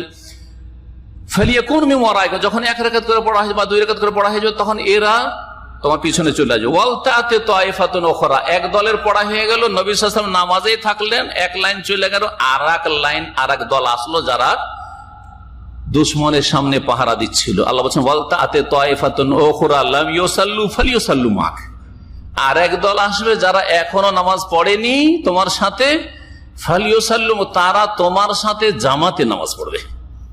ওয়ালিয়াখুযু হিজরাহুম ওয়া আসলিহাতাহুম, তোমার সাথে নামাজ পড়া অবস্থায় যেন সতর্ক সাবধান থাকে, যে কি জানি কখন দুশমনের হামলা না হয়, সতর্ক সাবধান থাকবে, আর অস্ত্র নিয়ে থাকবে। ওয়াসলিহাতাহুম ওয়াদাল্লাযিনা কাফারু লাউ তাগফুলুনা আন আসলিহাতিকুম ওয়া আমতিয়াতিকুম ফায়ামিলুনা আলাইকুম মাইলাতান ওয়াহিদা, কারণ কাফেররা চায় যে তোমরা একটু গাফিল হয়ে যাও, উদাসীন হয়ে যাও, বেখিয়াল হয়ে যাও, অস্ত্র রেখে দাও, আর তোমরা সিজদায় সবাই মিলে একসাথে সিজদায় পড়ে যাও, ওরা হঠাৎ করে হামলা করবে, এরকম তো চান্সে থাকে তারা। সুতরাং একসাথে সবাই জামাতে নামাজ পড়বে না, 2 দলে ভাগ হয়ে একদল সিজদা করবে আর একদল দাঁড়িয়ে পাহারা দেবে যে দুশমন আসছে নাকি। যদি কিবলার দিকে থাকে তাহলে তো ইমামের পিছনেই দুই কাতার লাগিয়ে দাঁড়াইলো, আর যদি উল্টো দিকে অন্য ডানে বামে পেছন দিকে দুশমন আছে হয়তো কিবলার উল্টো দিকে, তাহলে যেদিকে দুশমন আছে ওই দিকে একদল মুখ করে দাঁড়িয়ে থাকবে আর একদল কিবলা মুখী নবী করিম সাল্লাল্লাহু আলাইহি ওয়াসাল্লামের সাথে নামাজ পড়বে। কোরআন কারীম থেকে ভয় ভীতির নামাজ সালাতুল খৌফের কথা বললাম, সেখানে একা একা নামাজ পড়ার কোনো অবকাশ নেই। একমাত্র কখন আছে?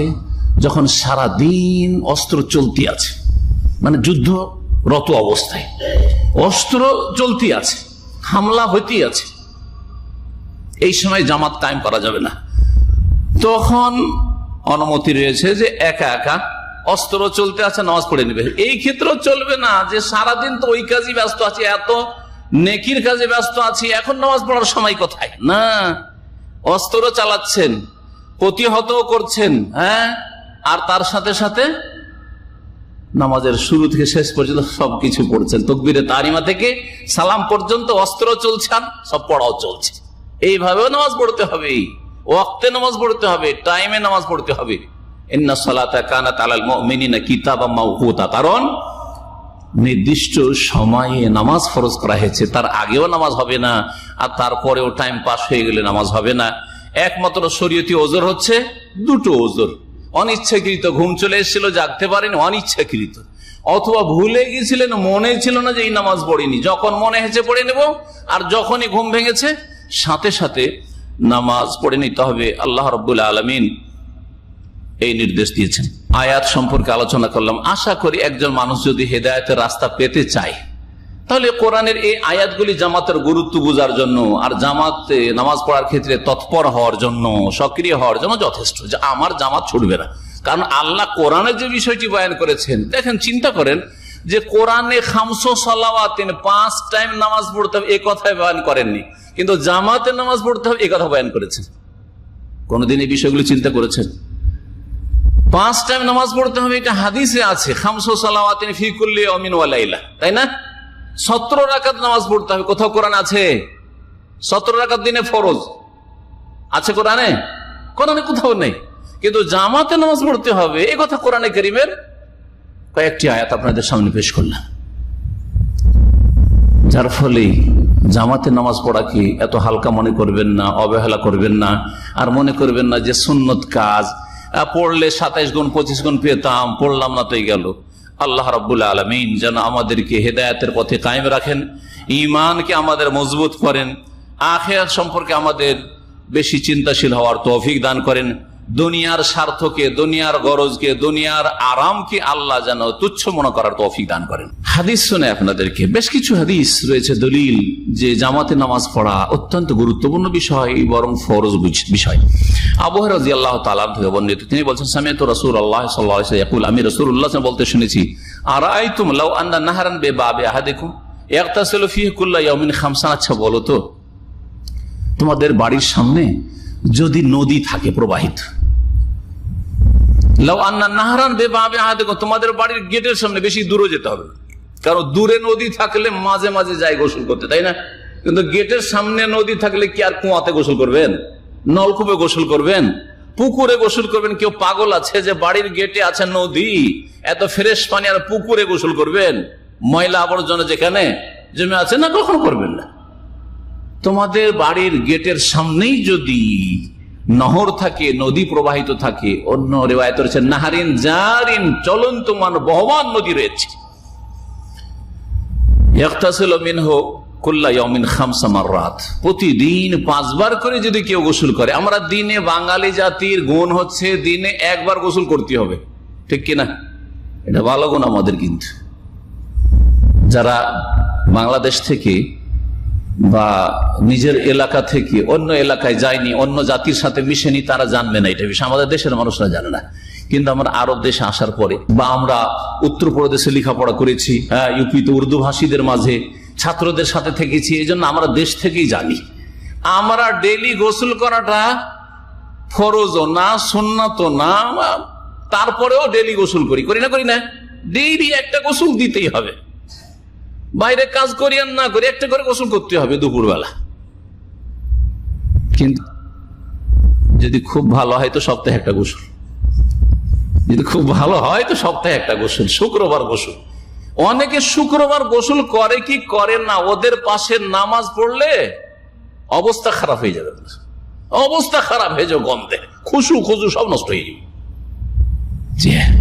একবার গোসল করলে যদি এত ফ্রেশ থাকা যায়, 5 বার যদি গোসল করেন, নবী সাল্লাল্লাহু বলছেন যে আচ্ছা তোমাদের বাড়ির সামনে নদী প্রবাহিত, আর তাতে যদি একটা ছিল ফিয়ে কুল্লা ইয়ামিন খামসান, 5 বার করে গোসল করলো, হালিয়াম কামিন দারানি হিসাই, শরীরে ময়লা থাকবে? দিনে 5 বার গোসল করে শরীরে ময়লা থাকবে? 2 বার গোসল করলে তো থাকবে না। হ্যাঁ, ঘামলে কতবার ঘামবেন? 2 বার ঘামবেন। জি, 2 বার গোসল করা যথেষ্ট ময়লা আবর্জনা দূর করার জন্য আর ঘাম দূর করার জন্য। 5 বার করে গোসল করলে কোনো ময়লা আবর্জনা থাকবে? সাহাবীদেরকে জিজ্ঞাসা করেন রাসূলুল্লাহ সাল্লাল্লাহু আলাইহি ওয়াসাল্লাম, সাহাবীরা বললেন লা ইয়াবকা মিন দারানিহি শাই, কোনো কিছু বাকি থাকবে না, কোনো ময়লা আবর্জনা থাকবে না, ধুলোবালি থাকবে না। কালা নবী বলে ফাযালিকা মাসালুস সালাওয়াতিল খামস, এটাই হচ্ছে 5 ওয়াক্ত নামাজের উদাহরণ। 5 ওয়াক্ত নামাজের উদাহরণ, যে 5 ওয়াক্ত নামাজ জামাত সহকারে যখন পড়লেন, জামাতে নামাজ পড়লে গুনাহ মাফের মেলা ওসিলা আছে। এক তো নামাজ পড়লে গুনাহ মাফ হয়, তার সাথে সাথে জামাতে নামাজ পড়লে যে আপনি মসজিদে হেঁটে আসলেন, প্রত্যেক পদে পদে কদমে কদমে গুনাহ মাফ হয়, কদমে কদমে নেকি হয়, মর্যাদা বাড়ে। মসজিদে যে নামাজের অপেক্ষায় বসে থাকলেন, তাতে গুনাহ মাফ হয়, ফেরেশতারা দোয়া করতে থাকে। মসজিদে নামাজ পড়ার মেলা দিক রয়েছে, যেগুলি হচ্ছে গুনাহ মাফের মাধ্যম। এটি হচ্ছে 5 ওয়াক্ত নামাজের উদাহরণ। ইয়ামহুল্লাহু বিহিন্নাল খাতায়া, যার মাধ্যমে আল্লাহ গুনাহগুলিকে মাফ করে দেন। বুখারী মুসলিমের হাদিস। আরেকটি হাদিস শোনাই। নবী করিম সাল্লাল্লাহু আলাইহি ওয়াসাল্লামের একজন সাহাবী ছিলেন আব্দুল্লাহ ইবনে উম্মে মাকতুম। ইবনে উম্মে মাকতুম বলে প্রসিদ্ধ ব্যক্তি, অন্ধ সাহাবী, এবং রাসূলুল্লাহ সাল্লাল্লাহু আলাইহি ওয়াসাল্লামের ফজরের মুয়াজ্জিন ছিলেন, ফজরের মুয়াজ্জিন ছিলেন। বেলাল রাদিয়াল্লাহু তাআলা আযান দিতেন একটু ভোর রাত্রে আযান, ফজরের 2টা আযান। এখানে ফজরের 2টা আযান হয় কোন কোন মসজিদে, জানা আছে আপনাদের? হ্যাঁ, মক্কাতে তো জানা আছে, হারামে হয়, মদিনা মসজিদে নববীতে তো জানা আছে কমপক্ষে, আর দাম্মামেও 2-1টা মসজিদে হয়। মাঝে মধ্যে আওয়াজ শোনা যায়, জানি না কোন মসজিদ হয়, কিন্তু আযান মনে হয় শুনতে পাই। রমজান মাসে আমাদের দেশে 2টো আযান দেয়, সারা বছর না দিলেও রমজান মাসে সাহরি খাওয়ার একটা আযান দেয়, অনেক মসজিদে দেয় না, দেয় না? জি হ্যাঁ। আবার সাহরি খাওয়ার জন্য কতগুলো জায়গাতে জাগাবার জন্য বেদাত করে, এই সুন্নত আযান না দিয়ে আবার বেদাত করে। কি বেদাত? হ্যাঁ, শুধু অ্যাডভার্টাইজ করতে থাকে, হ্যাঁ, বলতে থাকে, শুধু বলতে থাকে যে এখন আপনারা পাকশাক করতে উঠাইলো, তারপরে এখন আপনারা খাওয়া দাওয়া করেন, আধা ঘন্টা 1 ঘন্টা বাকি, এই 10 মিনিট বাকি, 5 মিনিট বাকি, এই 3 মিনিট বাকি, 2 মিনিট বাকি, সব বেদাতি কাজ। সুন্নতি কাজ হচ্ছে আযান দেন, আযান দেন। ইন্না বেলালান ইউআযযিনু বিলাইলিন, বেলাল রাত থাকতে আযান দেয়। ফাকুলু আশরাবু, আর সুতরাং তোমরা বেলালের আযান পড়ো, পানাহার করতে থাকো, খাও, পানি পান করো। হাত্তা ইউআযযিনা ইবনে উম্মে মাকতুম, যতক্ষণ পর্যন্ত আব্দুল্লাহ ইবনে উম্মে মাকতুম আযান না দিবে। ফাইন্নাহু রাজুলুন আমা, কারণ সে অন্ধ ব্যক্তি ছিল, অন্ধ ব্যক্তি ছিল, সে তো আর দেখে না যে ভোর হইল কি হইল না, পূর্ব আকাশ ফর্সা হইল কি হইল না। আযান অতক্ষণ দেয় না যতক্ষণ পর্যন্ত ওকে সাহাবীরা না বলে আসবাহাতা আসবাহাতা, এই সকাল হয়ে গেল, সকাল হয়ে গেল, ভোর হয়ে গেল, আযান দাও, আযান দাও, যতক্ষণ না বলে থাকে। তো এই ইবনে মাকতুম রাদিয়াল্লাহু তাআলা আনহু 2 চোখের অন্ধ মানুষ, মাজুর। একটা লোক 2 চোখের অন্ধ, আর তার জামাতের হুকুম চিন্তা করেন, তাহলে আপনাকে আল্লাহ যে 2 চোখের নিয়ামত দিয়েছেন, কত বড় নিয়ামত, কত বড় নিয়ামত। একটা জানের সমান মূল্য হচ্ছে 2 চোখের। দিয়াতের ক্ষেত্রে, দিয়াতের ফিকহি মাসলা হচ্ছে, মানে যেটা বলছে শরীরের রক্তপণ বা ক্ষতিপূরণ, রক্তপণের ক্ষেত্রে 1 চোখ যদি কেউ কানা করে দেয় তাহলে 50 উট দিতে হবে। 2 চোখ যদি কানা করে দেয়, 2টোই চোখ নষ্ট করে দিল, তাহলে গোটা একটা জানের 100 উটের, একটা লোককে মেরে ফেললে যেমন 100 উটের দিয়ে দিতে হয়, ঠিক তেমনি 2 চোখ অন্ধ করে দিলে, তাহলে 2 চোখ কত বড় নিয়ামত, একটা জানের সমান মূল্য। একটা মানুষের প্রাণের সমান মূল্য হচ্ছে এই দুটো চোখের। এই লোক সম্পর্কে বলছেন যে এই লোক আতান নবী সাল্লাল্লাহু আলাইহি ওয়াসাল্লাম রাজুলুন আমা, একজন অন্ধ লোক আসলো, তার নাম ছিল ইবনে উম্মে মাকতুম। ফাকালা ইয়া রাসূলুল্লাহ, সে এসে বলল যে হে আল্লাহর রাসূল, ইন্নাহু লাইসা লি কায়দুন ইয়াকুদুনি ইলাল মসজিদে, আমাকে মসজিদে নিয়ে যাওয়ার কোনো মানুষ নেই বাড়িতে। আমার ছেলে ওইরকম নেই যে আমাকে মসজিদে নিয়ে যেতে পারবে, আমার কোনো ভাই বেরাদরও নেই যে আমাকে মসজিদে 5 টাইম টেনে টেনে নিয়ে যাবে, লাঠি ধরে ধরে যাব বা তার হাত ধরে ধরে যাব, এইরকমের কোনো ব্যবস্থা নেই। ফাসালা রাসূলুল্লাহ সাল্লাল্লাহু আলাইহি ওয়াসাল্লাম আন ইউরাখাসা লাহু, রাসূলুল্লাহ সাল্লাল্লাহু আলাইহি ওয়াসাল্লামকে মাসলা জিজ্ঞাসা করলেন যে আমাকে কি ছাড় দেওয়া যাবে যে আন ইউসাল্লি ফি বাইতিহি, বাড়িতে নামাজ পড়বো, বাড়িতে নামাজ পড়ার জন্য কি অনুমতি হবে? ফায়ুসাল্লি ফি বাইতিহি, রাসূলুল্লাহ সাল্লাল্লাহু আলাইহি ওয়াসাল্লাম একটা হাদিস আছে যে প্রথমখানে বলে দিলেন যে ঠিক আছে, দুই চোখ তোমার নেই যখন, আর তোমাকে কেউ মসজিদে নিয়ে যাওয়ার নাই, তো ঠিক আছে। তারপরে জিজ্ঞেস করো হাল তাসমাউন নিদা বিস সালাত, আরে শোনো শোনো শোনো শোনো, তুমি আজান শোনো, আজান শুনতে পাও মসজিদে? বলছে আজান শুনতে পাই। হাল তাসমাউন নিদা বিস সালাত, কালা নাম, ওই সাহাবী ইবনে মাকতুম বলেন হ্যাঁ আজান তো শুনতে পাই, মসজিদের আজান যখন হয় তখন বাড়ি থেকে শুনতে পাই। কালা ফাআজিব, তাহলে আজানের ডাকে সাড়া দাও, আজানের জবাবে তুমি হ্যাঁ বলো যে আসছি, হাইয়া আলাস সালাহ, নামাজের জন্য এসো, হাইয়া আলাল ফালাহ, মুক্তির জন্য এসো, সার্বিক কল্যাণের জন্য এসো। এই যে ডাক দিচ্ছে মুয়াজ্জিন সাহেব, ফাআজিব, এই ডাকে তুমি সাড়া দাও, মসজিদে গিয়ে জামাতে নামাজ পড়ো, অথচ দুই চোখের অন্ধ। আর একটি বর্ণনায় রয়েছে যখন অনুমতি চাইলেন, এটি তো সহিহ মুসলিমের হাদিস ছিল, আবু দাউদ ইবনে মাজাহ রয়েছে, আল্লামা আলবানী হাদিসটিকে সহিহ বলেছেন।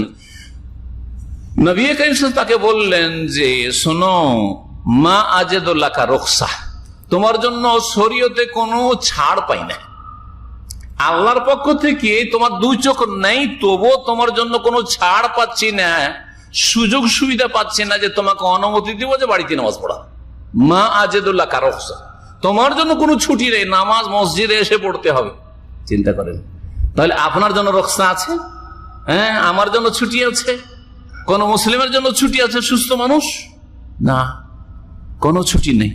যদি ছাড় থাকতো তাহলে দুই চোখের অন্ধ ব্যক্তির জন্য থাকতো।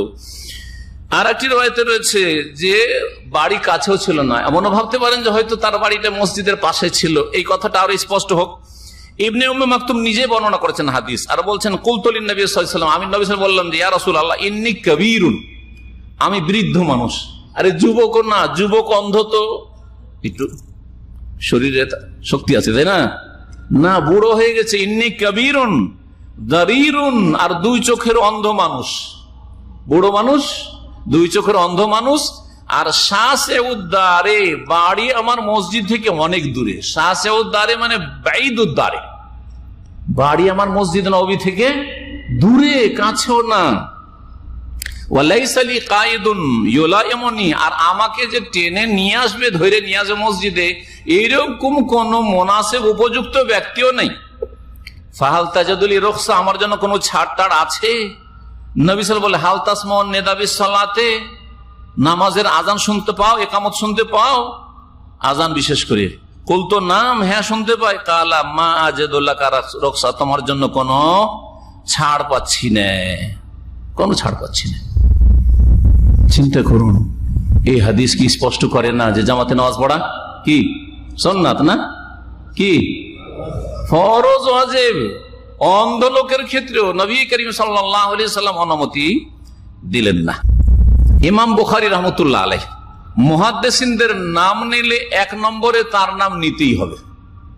যদি আপনার মধ্যে ঈমান থাকে, ইসলাম থাকে, দ্বীন থাকে, তাকওয়া থাকে, আল্লাহ ভীরুতা থাকে এবং সুবিচার থাকে, তো মুহাদ্দিসিনদের লিস্টে এক নম্বরে ইমাম বুখারী রাহিমাহুল্লাহ নাম নিতেই হবে। সবাই এক বাক্যে ইজমার সাথে বলেছেন যে আমিরুল মুমিনিন ফিল হাদিস আবু আব্দুল্লাহ আল ইমাম আল বুখারী, হাদিসের আমিরুল মুমিনিন হচ্ছেন ইমাম বুখারী রাহিমাহুল্লাহ, যার কুনিয়াত উপনাম ছিল আবু আব্দুল্লাহ।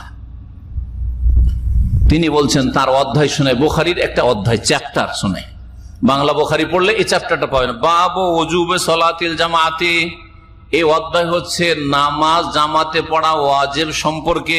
তার মানে তিনি বলে দিলেন যে দেখো, নামাজ কিন্তু জামাতে পড়া ওয়াজিব, ফরজ।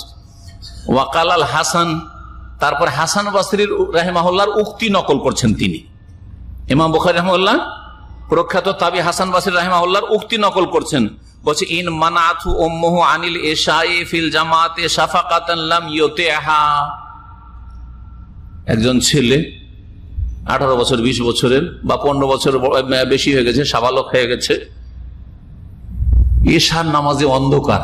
আজকাল না হয় বিদ্যুতের যুগ হয়ে গেছে, গ্রামে গঞ্জে মাগরিবের একটু পরে এমন অন্ধকার হয়ে যেত, আর আমাদের দেশ সাপ বিচ্ছুর দেশ, বাড়ি থেকে বাইরে বেরোতেই ভয় লাগতো না। এখনো যেখানে লাইট নাই, বিদ্যুৎ নেই, সেখানকার অবস্থা, গ্রামে যদি এরকম কেউ থাকে, পল্লী গ্রামে যেখানে লাইট নেই, হতে পারে দুই অবস্থায়, সাপ বিচ্ছুর ভয়, জিন শয়তানের ভয়, চোর ডাকাতের ভয়, দুশ্মনের ভয়, হিংসুকের ভয়, কত রকম ভয়।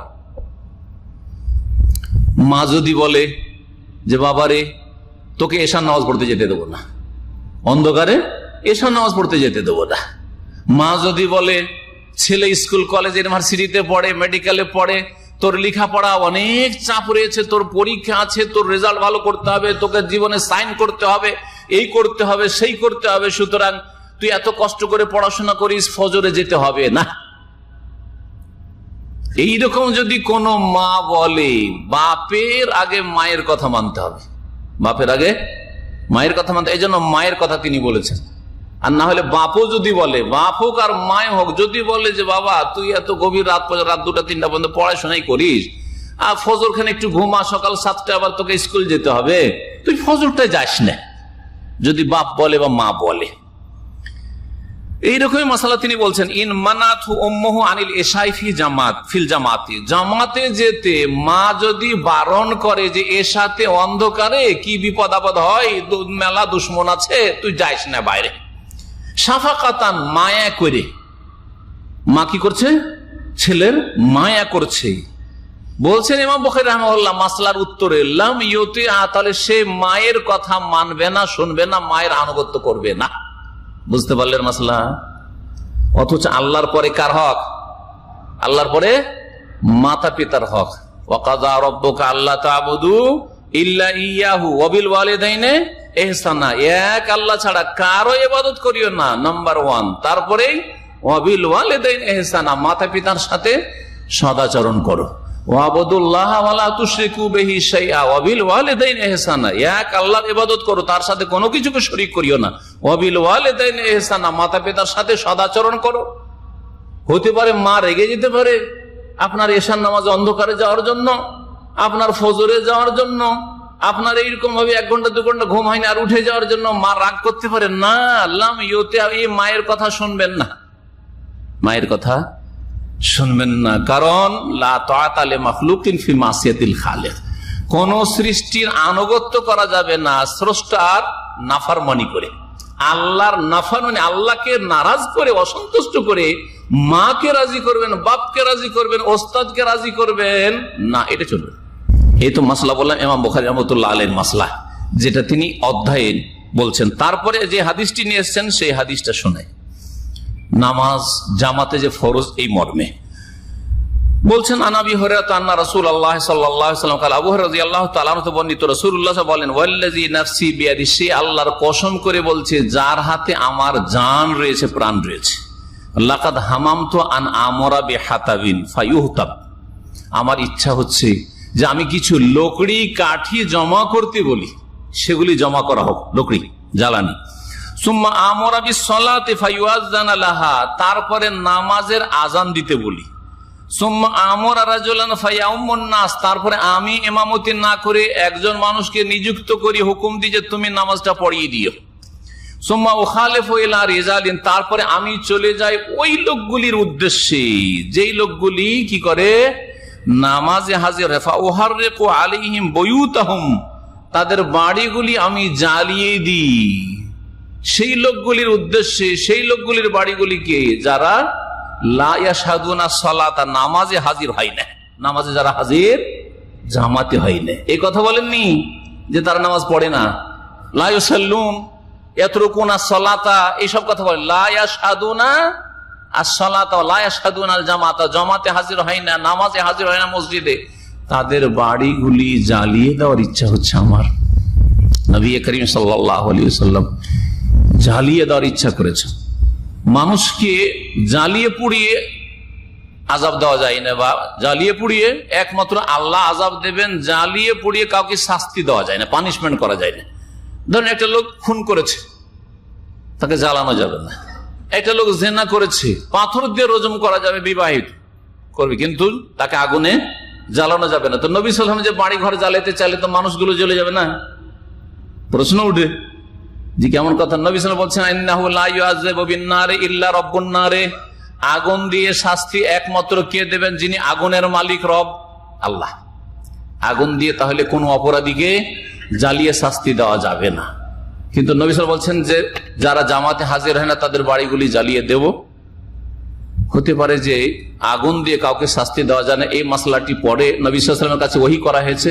আর যে সময় এই কথাটি বলেছেন তখন এই মাসলা শরীয়তে ছিল না, কারণ তখন ধীরে ধীরে মাসলা মাসাইল নাজিল হচ্ছে। তবে নবী করিম সাল্লাল্লাহু আলাইহি ওয়াসাল্লাম বাড়িঘর জ্বালিয়ে দিতে চেয়েছেন এবং তাদের জন্য এইরকম শাস্তির উদ্দেশ্য করে যাতে তারা মরে যাবে জ্বলে পুড়ে। কিন্তু করলেন না কেন? কারো বাড়িতে জ্বালাননি? প্রশ্ন উঠছে না। জ্বালাতে চেয়েছেন কিন্তু জ্বালাননি তিনি। এই জন্য যে বাড়িতে শিশুরা আছে, নাবালক নাবালিকারা আছে, ওদের জামাত ফরজ নাই। বাড়িতে মহিলারা আছে, তাদের জামাত ফরজ নেই। এই জন্য জ্বালাননি বাড়ি, কিন্তু জ্বালাতে চেয়েছেন। সুন্নত ছাড়লে কি বাড়ি জ্বালাতে চাইবেন নাকি? সুন্নত ছাড়লে বাড়ি জ্বালাতে চাইবেন? তাহলে কি বোঝা গেল? যে জামাতে নামাজ পড়া ফরজ। জামাতে নামাজ পড়া ফরজ আছে, ভালো করে রাখবেন। সহিহ বুখারী 608 নম্বর হাদিস, সহিহ মুসলিমে 1040 নম্বর হাদিস। যারা জামাতে নামাজ পড়ে না, বাড়িতে নামাজ পড়ে, তাদের উপর শয়তানের দাপট চলে। শয়তান তাদেরকে গ্রাস করে ফেলে, শয়তান তাদের বিস্তার লাভ করে, শয়তান তাদের ঘর বাড়িতে ছেয়ে যায়। এই মর্মে একটি হাদিস শোনায়। আবু দারদা রাদিয়াল্লাহু তাআলা আনহু থেকে বর্ণিত, কালা সামিতু রাসূলুল্লাহ সাল্লাল্লাহু আলাইহি ওয়াসাল্লাম ইয়াকুল, রাসূলুল্লাহ সাল্লাল্লাহু আলাইহি ওয়াসাল্লামকে আমি বলতে শুনেছি, ইয়াকুল বলছেন, মা মিন সালাসাতিন ফি ক্বরিয়াতিন ওয়ালা বাদউইন লা তুকামু ফিহিমুস সালাতু। যদি তিনজন মানুষ, বেশি না, কয়জন? তিনজন মানুষ, একজন ইমাম আর দুইজন পিছনে মুক্তাদি, ফি ক্বরিয়াতিন ওয়ালা বাদউইন, গ্রামে অথবা একবারে বেদুইন এলাকায়। কারিয়া গ্রামকে বলা হয়, কারিয়া ছোটখাটো শহরকে বলা হয়, আর বড় শহর মদিনা সিটি। তখনকার যুগে সিটি ফিটি ছিল না, কারিয়া যেখানে বেশ কিছু 25-50 জন জমা আছে, কারিয়া। মদিনাকে কারিয়া বলা হয়েছে সে যুগে। উম্মুল কোরা, কারিয়াতনের বহু বচন কোরা, মক্কাকে উম্মুল কোরা বলা হয়েছে। আর বদুই এলাকা, যেখানে যাযাবর লোকেরা, ঘাস পাত আছে, এখানে করে একটু পানি টানি আছে, কয়েকদিন থাকলো, ছাগল টাগল নিয়ে, উট নিয়ে থাকলো, তারপরে ওখানকার ঘাস শেষ, পানি শেষ, ওখান থেকে আবার টান দিল 200-400 কিলোমিটার এদিক ওদিক, আবার মরুভূমিতে চলে গেল। যারা এই রকমের জীবন কাটায় তাদেরকে বধু বলে, বধু বা আহলুল বাদিয়া। আর ওদের একেবারে এইরকম পল্লী গ্রামগুলিকে বলে বধু, বধু এলাকা। মামিন সালাসাতিন, তিনজন মানুষ যদি কোথাও থাকে, ফি ক্বরিয়াতিন, কোন গ্রামে অথবা কোন বেদুইন এলাকা, লা তুকামু ফিহিমুস সালাত, তিনজন থাকা সত্ত্বেও তাদের নামাজ কায়েম হইল না, একা একা নামাজ পড়েনি, জামাত করে নামাজ কায়েম করলো না। লা তুকামু ফিহিমুস সালাত মানে জামাত করে নামাজ পড়লো না, কারণ আগে আসছে জামাত ছাড়া যারা নামাজ পড়ে তাদের অবস্থা কেমন হয়? তারা হচ্ছে ওই বকরির মতো, যে বকরিকে নেকড়ে বাঘ খেয়ে ফেলে। যদি এইরকম তিনজন কোথাও আছে আর জামাত করে নামাজ না পড়ে, ইল্লা কাদ ইস্তাহওয়াজা আলাইহিমুশ শায়তান, তাহলে তাদের উপর শয়তান বিস্তার লাভ করে, শয়তানের দাপট চলতে থাকে, শয়তান তাদের উপর ছেয়ে যায়, শয়তান তাদেরকে গ্রাস করে ফেলে। ইস্তাহওয়াজা আলাইহিমুশ শায়তান। আর যাদের উপর শয়তান ছেয়ে যায়, ফানসাহুম যিকরাল্লাহ, সূরা মুজাদালাত আল্লাহ বলছেন, ইস্তাহওয়াজা আলাইহিমুশ শায়তানু ফানসাহুম যিকরাল্লাহ। যাদের উপর শয়তান ছেয়ে যায়, যাদের বাড়িতে, যাদের ঘরে, যাদের ব্যবসা বাণিজ্যে আর যাদের জীবনের উপর, তাদেরকে আল্লাহর জিকির থেকে সরিয়ে দেয়, অপসৃত করে, আল্লাহর জিকির থেকে তাদেরকে ভুলিয়ে দেয়, গাফিল করে দেয়। আর ওদেরকে আল্লাহ উলাইকা হিজবুশ শায়তান, এদেরকে শয়তানের দল আল্লাহ বলেছে, শয়তানের দল। যাদের উপর শয়তানের দাপট চলে তাদেরকে হিজবুশ শায়তান আল্লাহ বলেছেন এই সূরার এই আয়াতে, সূরা মুজাদালা।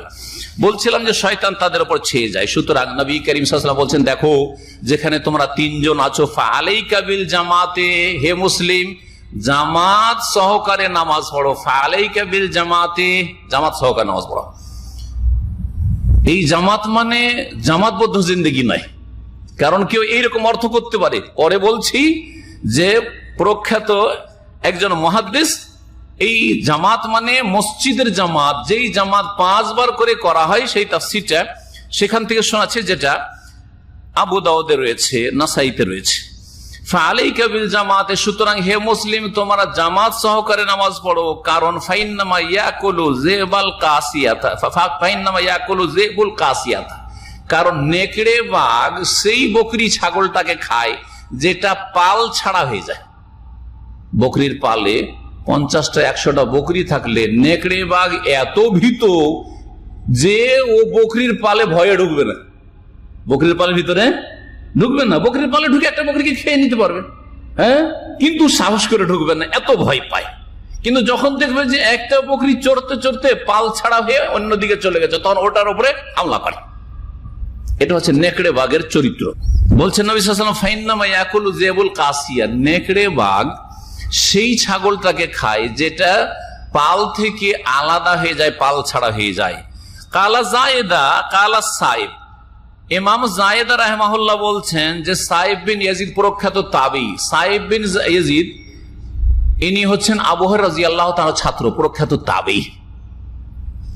তিনি বলছেন ইয়ানি বিল জামাতে আস-সালাত ফিল জামা, এখানে যে বলছে ফাআলাইকা বিল জামাতে, তুমি জামাতকে আঁকড়ে ধরো, তার মানে সংগঠন নয়, আর সংঘবদ্ধ হওয়া নয়, আর এইরকম কোন জামাত নয়।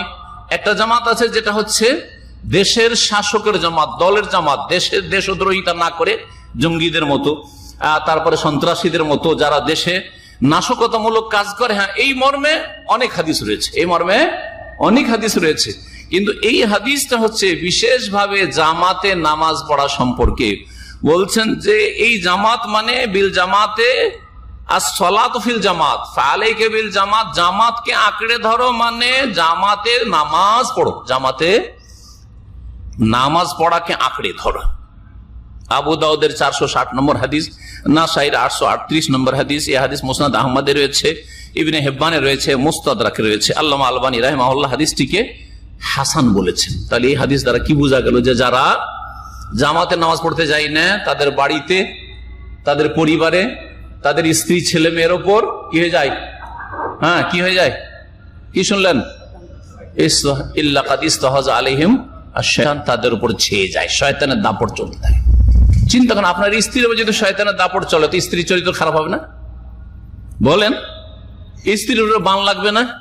দোয়া তাবিজ যে বান মারে, লাগবে না? জিন শয়তানের আসর হবে না? জিনে ধরবে না? শয়তানে ধরবে না? ছেলে মেয়ের ক্ষয়ক্ষতি হবে না? অবশ্যই। দুর্ঘটনা হবে না? বালা মুসিবত আসবে না? বিপদ আপদ আসবে না? বাড়িতে আগুন লাগবে না? হ্যাঁ, হবে, কারণ শয়তান ছেয়ে গেছে। শয়তান আপনার জান, মাল, ইমান, আমল, দিন দুনিয়া সবকিছুর ক্ষতি করতে চায়। শয়তান শুধু ইমান আমলের ক্ষতি করে না, মুসলিমের সব ক্ষেত্রে দুশ্মন। জিন শয়তান দিনেরও ক্ষতি করে, ইমানেরও ক্ষতি করে, ইবাদতেরও ক্ষতি করে, আখলাকেরও ক্ষতি করে, আর দুনিয়ারও ক্ষতি করে। মুসলিমের সব দিক থেকে দুশ্মন হচ্ছে শয়তান। ইন্নাশ শায়তানা লাকুম আদুউন ফাত্তাখিযুহু আদুওয়া, আল্লাহ বলছে শয়তান তোমাদের দুশ্মন, সুতরাং তাকে সবসময় দুশ্মন হিসাবে জানিয়ে, শত্রু হিসাবে জানিয়ে। বলছিলাম এতক্ষণ জামাতের গুরুত্ব সম্পর্কে। আশা করি যথেষ্ট। আল্লাহ যেন আমাদেরকে হেদায়েতের উপর কায়েম রাখেন, আর যাদের ত্রুটি রয়েছে আল্লাহ আমাদেরকে ত্রুটি মুক্ত হওয়ার তৌফিক দান করেন। বিনা শরীয়তি ওজরে জামাত থেকে দূরে থাকা থেকে আল্লাহ যেন আমাদের বাঁচিয়ে রাখেন। এখন বলবো, জামাতের নামাজ পড়লে পাবেন কি? অনেক কিছু পাবেন। কি পাবেন? দুটো হাদিস আপনাদেরকে শোনাবো। আব্দুল্লাহ বিন উমর রাদিয়াল্লাহু তাআলা আনহু থেকে বর্ণিত, রাসূলুল্লাহ সাল্লাল্লাহু আলাইহি ওয়াসাল্লাম বলেন, সালাতুল জামাতে আফযালু মিন সালাতিল ফজরি বি27 দারাজা। জামাতের নামাজ পড়া একাকী নামাজ পড়ার তুলনায় 27 গুণ বেশি ফজিলত রাখে। কত গুণ? 27 গুণ বেশি ফজিলত রাখে।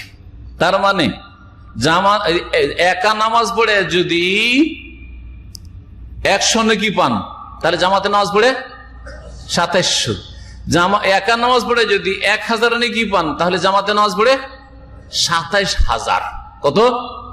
27000। চিন্তা করেন তো আপনাদের বেতনের ক্ষেত্রে, আপনি কেন, আমি, আপনি সবাই পয়সার ক্ষেত্রে কিন্তু কেউ আমরা বোকাও না, আর বেহুশও না, সবাই চালাক চতুর। কিন্তু যদি 1000-এর জায়গায় 2000 কোথাও বেতন পান অফার, আর কফিল ছাড়তেও না চায়, তো কি করবেন? পালিয়ে যাবেন।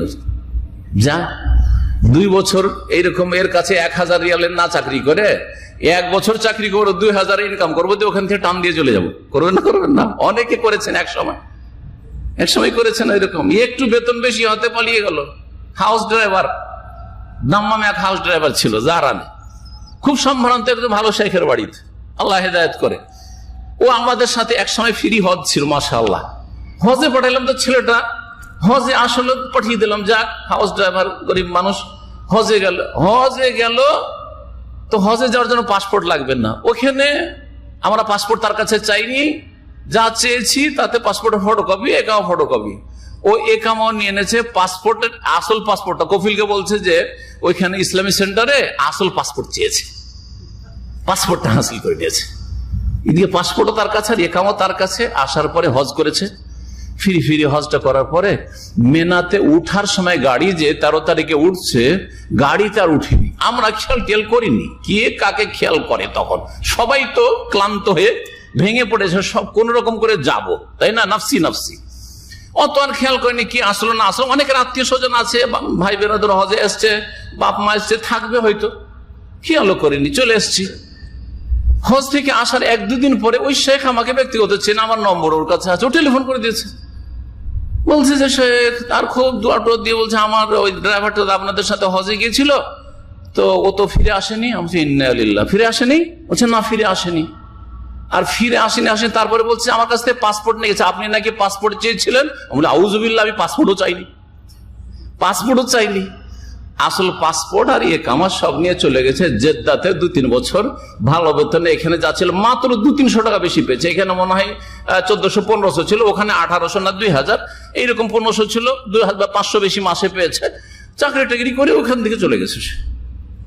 সে টেলিফোন করেছে কতদিন পরে, প্রায় 6 মাস পর আমাকে টেলিফোন করছে যে শেখ আমি তো থেকে গেছি এখানে জেদ্দায়, কি করো তুমি ওখানে? বলছে যে এক বাসাতে আমি ভালো বেতনে চাকরি পেয়েছি। তোমার কপিল তো আমাকে টেলিফোন করেছিল, তুমি তো আমাদের মান সম্মান নষ্ট করলে, কি ভাববে? এইরকম ভাবে তো আর কেউ ইসলামিক সেন্টারে হজে পড়াবে না, আর আমরা তো বিশ্বাসও করবো না তোমাদের, কিন্তু তো এই কাজ করলে তুমি। যাই হোক, কি বুঝলেন? মাত্র 200-400 টাকা বেতন বেশি পাবে, সেই জন্য কপিলকে ধোকা টোকা দিয়ে চলে গেল। আর ওখান থেকে জানছে যে এক্সিট যাওয়ার জন্য আমাকে কষ্টও করতে হবে। তারপরে চিন্তা করে কোথাও যদি এরকম চান্স পেয়ে যান যে 1000 বেতন, আর 1000 বেতনের জায়গায় হঠাৎ করে 10,000 রিয়াল বেতন, বেশি বললাম না, 27,000 গেলাম না, কত?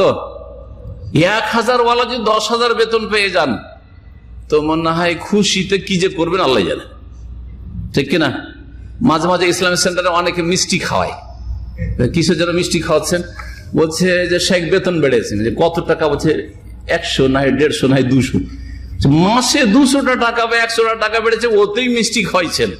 তাহলে যদি 1000 ওয়ালা, যাদের 1000 করে বেতন, তাদের বেতন যদি 25,000 27,000 হয়ে যায়, তাহলে বড় পার্টি দেবেন। আজকে এই সব ভাইদেরকে খাওয়াবেন, 300-400 লোককে খাওয়াবেন না?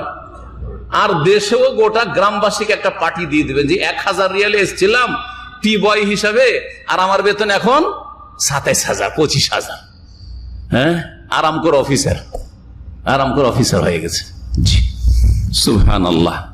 দুনিয়ার ক্ষেত্রে কত চালাক, কিন্তু নামাজের ক্ষেত্রে আমার 27,000 দরকার নাই, আমার ওই 1 ঘন্টায় যথেষ্ট, 1 নেকি যথেষ্ট, 27 নেকির দরকার নাই। এই হচ্ছে অবস্থা। আল্লাহ যেন আমাদের হেদায়েত দান করেন। মুত্তাফাকুন বুখারী মুসলিমের হাদিস। এই মর্মে আরেকটি লম্বা হাদিস রয়েছে। রাসূলুল্লাহ সাল্লাল্লাহু আলাইহি ওয়াসাল্লাম বলেছেন, আবু হুরায়রা রাদিয়াল্লাহু তাআলা থেকে বর্ণিত, সালাতুর রাজুলি ফি জামাতিন, কোন পুরুষ মানুষ যদি জামাতে নামাজ পড়ে, তুদাআফু আলা সালাতিহি ফি বাইতিহি ওয়া ফি সুকিহি, বাড়িতে নামাজ পড়া বা তার দোকানপাটে বাজারে নামাজ পড়ার চাইতে মসজিদে নামাজ পড়লে কি হবে? জামাতে যদি নামাজ পড়ে মসজিদে, 25 25 গুণ হবে। তাহলে একটা হাদিস 27 গুণের পেলাম, আর একটা পেলাম 25 গুণের, দুটোতে দ্বন্দ্ব নেই। বিভিন্ন ভাবে সমন্বয় করেছেন যারা মুহাদ্দিসিনে কেরাম, তারা কেউ বলেছেন যে ব্যক্তি হিসাবে সবার নামাজ তো এক কোয়ালিটির না, কারো নামাজ একটু নিচের কোয়ালিটির, একটু হচ্ছে ওপর কোয়ালিটির। হ্যাঁ, কারো নামাজে খুশু বেশি, কারো নামাজে খুশু কম, এদিক থেকে হইতে পারে পার্থক্য। আবার কেউ শুরু থেকে জামাত ধরেছে, আর কেউ এসে তাকবীরে তাহরিমা পার হওয়ার পরে প্রথম রাকাত, দ্বিতীয় রাকাত, তৃতীয় রাকাতে ধরলো, হইতে পারে। জি হ্যাঁ। আবার কেউ কেউ বলেছেন না, দিনের নামাজের জামাত, জোহর আসরের জামাত ধরলে 25, আর মাগরিব এশা ফজরে যেহেতু জোরে উচ্চ স্বরে তেলাওয়াত শুনলেন, সূরা ফাতিহা জোরে শুনলেন, আর সূরা জোরে শুনলেন না, তাহলে তো অতিরিক্ত ফজিলত পাবেন। সুতরাং মাগরিব এশা ফজরে যদি যান তাহলে ওতে 27 গুণ। এইভাবে বিভিন্ন রকম ভাবে সমন্বয় করা হয়েছে 25 আর 27। 25-এর কম না, আর 27ও পেতে পারেন আপনি, আপনার খুশু ভালো হলে। আল্লাহ ইচ্ছা করলে আরো বেশি বাড়াইতে পারেন। কেন মসজিদে জামাতে নামাজ পড়লে এত ফজিলত বলছে? কারণ একজন মানুষ যখন মসজিদে নামাজ পড়তে যায় আগে থেকে উজু করে, উজু করে আছে, ফাহাসানাল উজু, আর সুন্দর করে উজু করলো, সুম্মা খারাজা আল মসজিদে, মসজিদের উদ্দেশ্যে বের হলো বাড়ি থেকে, লা ইউখরিজু ইল্লা সালাত, মসজিদে কি জন্য যাচ্ছে? বলছে একমাত্র নামাজ পড়ার জন্য মসজিদে যাচ্ছে, না হলে যেত না মসজিদে।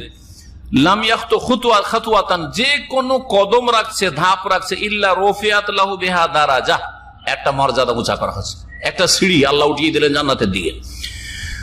আর কি ওয়াহুত্তাত আনহু বিহা খাতিয়া, একটা গুনাহ ঝরিয়ে দেওয়া হলো, একটা গুনাহ কি করা হলো?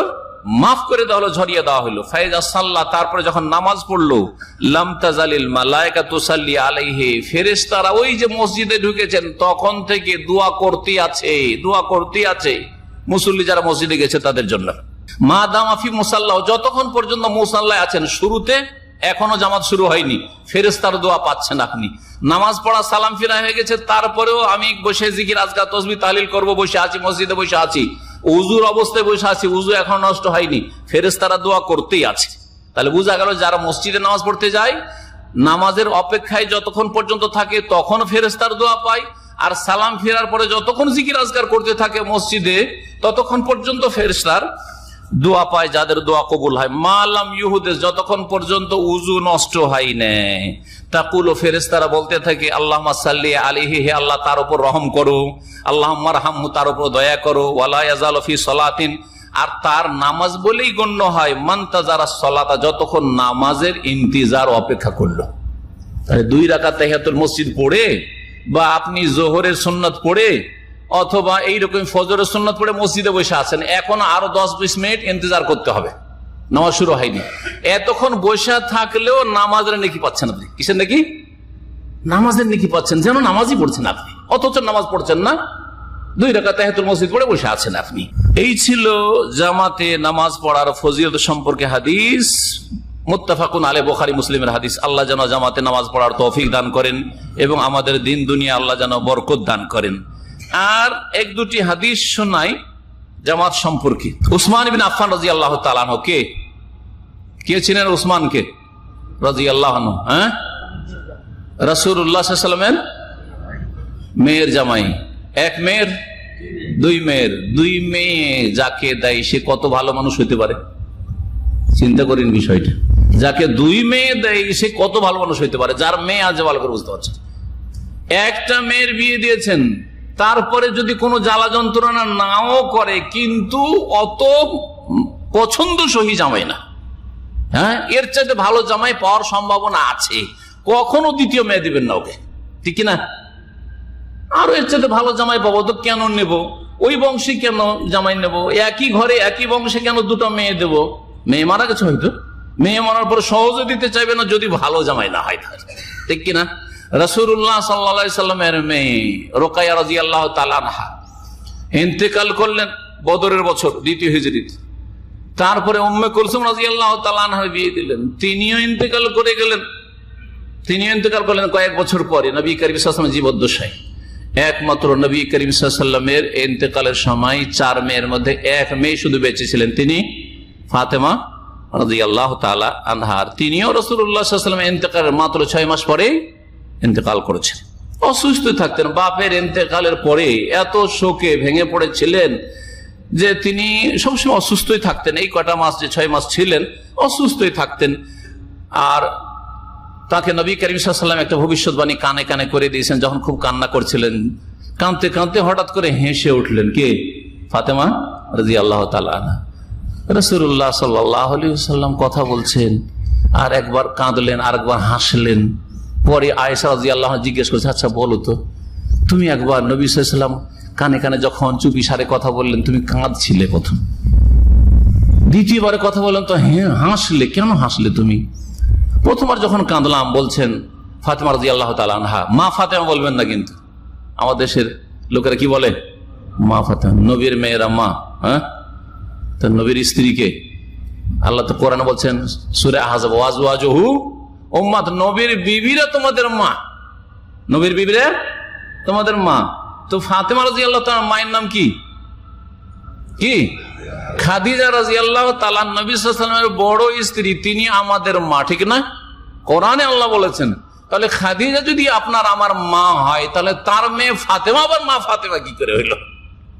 মা বেটি দুইজনই মা আপনার। হ্যাঁ, এত জেহালতে, এত অজ্ঞতা কেন? জি হ্যাঁ, এগুলি কোত্থেকে আসলো? এই গুমরাহিগুলি শিয়াদের থেকে এসছে। নাম তো আমাদের সুন্নি, কিন্তু এদের রোগ ঢুকে গেছে, এদের রোগ আমাদের মধ্যে ঢুকে গেছে। আর যদি মাই হয়, তাহলে শুধু এক মেয়ে কেন মা হবে? বাকি তিনটা মেয়ে সম্পর্কে কোনদিন শুনেছেন? মা জাইনাব, মা রোকাইয়া, মা কুলসুম শুনেছেন কোনদিন? কেন এই রোগ কেন? আল্লাহ জানা এইসব বেদাত থেকে, এই বেদাতের রোগ থেকে মুক্ত হওয়ার তৌফিক দান করে। জি, এলেম দিয়ে, এলেমের অস্ত্র দিয়ে বেদাতকে দূর করতে হবে, এলেম দিয়ে আমাদের এই ভুলগুলির সংশোধন করতে হবে। আল্লাহ জানা তৌফিক দান করে।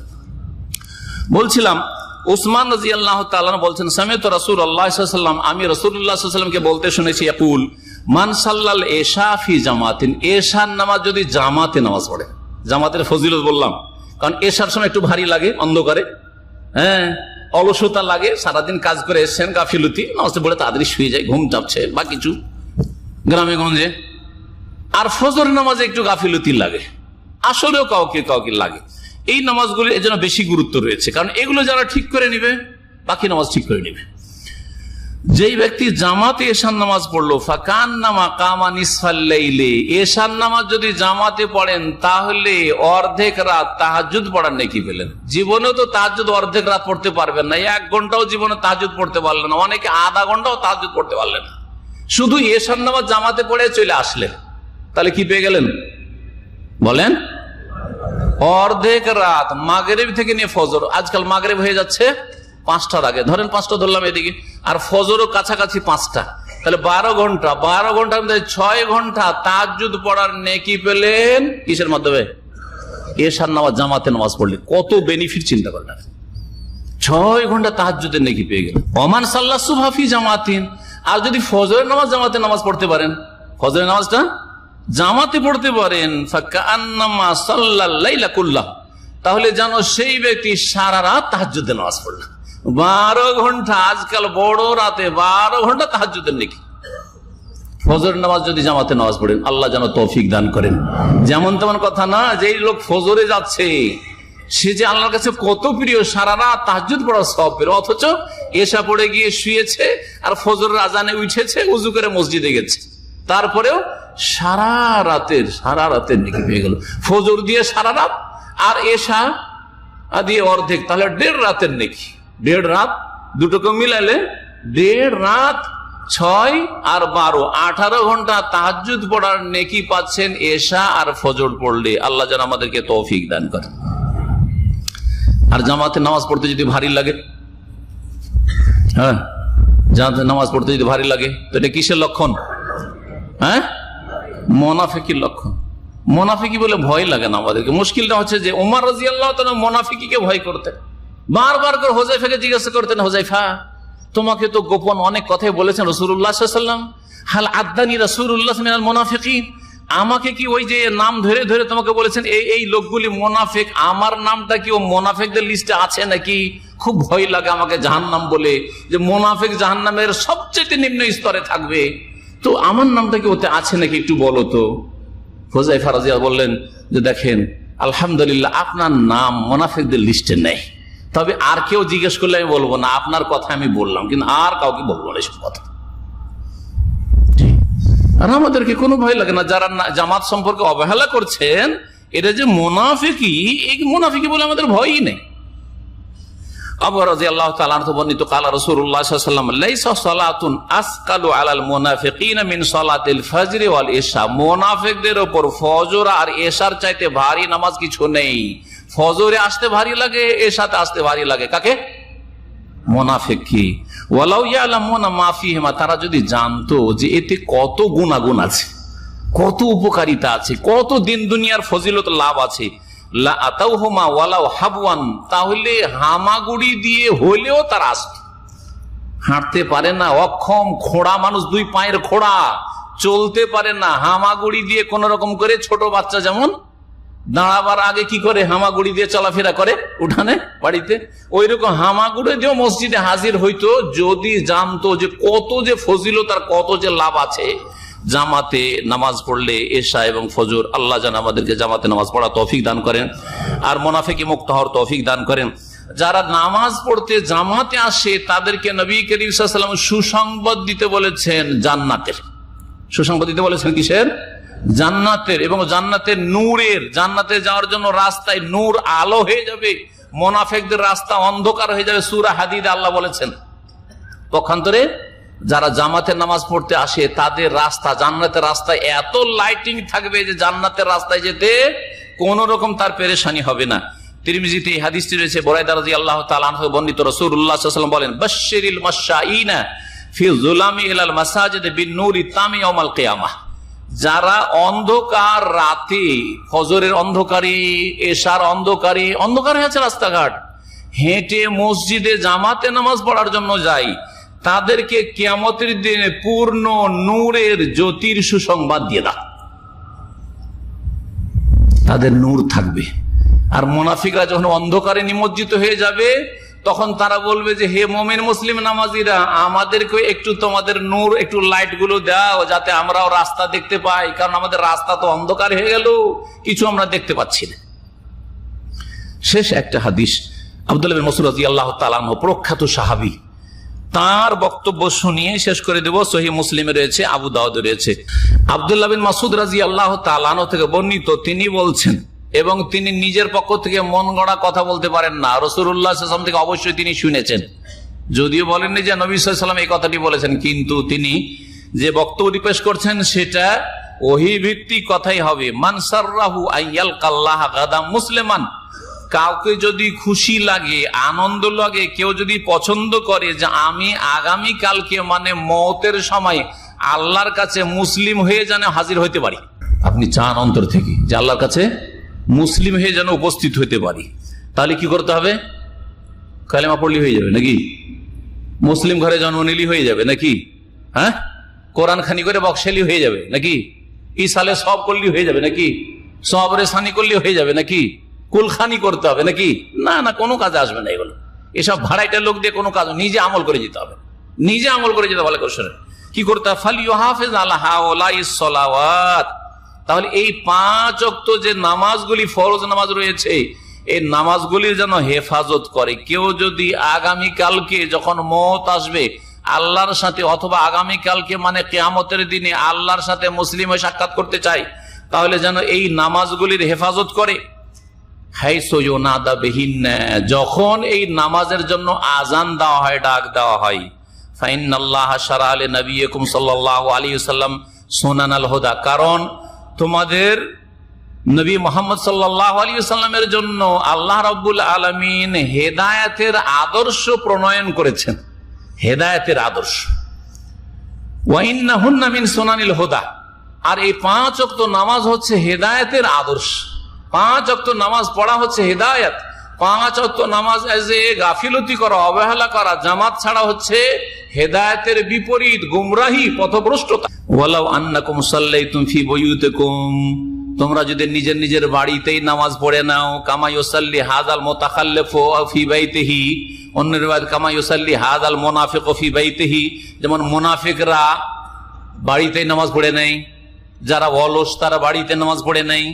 লা তারাকতুম সুন্নাতা নাবিয়িকুম, তাহলে তোমাদের নবীর আদর্শকে ছেড়ে দিবে। এই সুন্নত মানে ফেকার ভাষার সুন্নত না, এই সুন্নত মানে নবীর আদর্শ। নবীর আদর্শ সুন্নত হইতে পারে ফেকার ভাষায়, আবার সেটা ফরজ অজেব হইতে পারে। নবীর আদর্শকে তোমরা ছেড়ে দেবে, ওয়ালাউ তারাকতুম সুন্নাতা নবিয়্যিকুম, আর তোমরা যদি নবী মুহাম্মদ রাসূলুল্লাহ আদর্শকে ছেড়ে দাও। জামাতে নামাজ পড়া হচ্ছে নবীর আদর্শ। আমি শুরুতে কিন্তু বলেছি নবী সাল্লাল্লাহু আলাইহি ওয়াসাল্লাম কখনো জামাত ছাড়া সুস্থ অবস্থায় নামাজ পড়েননি, কোথাও জামাত ছাড়া নামাজ পড়েন এরকম কাজ করেন নাই। মসজিদের বাইরে সফরে থেকেছেন, ওখানে জামাত করেছেন না করেন নাই?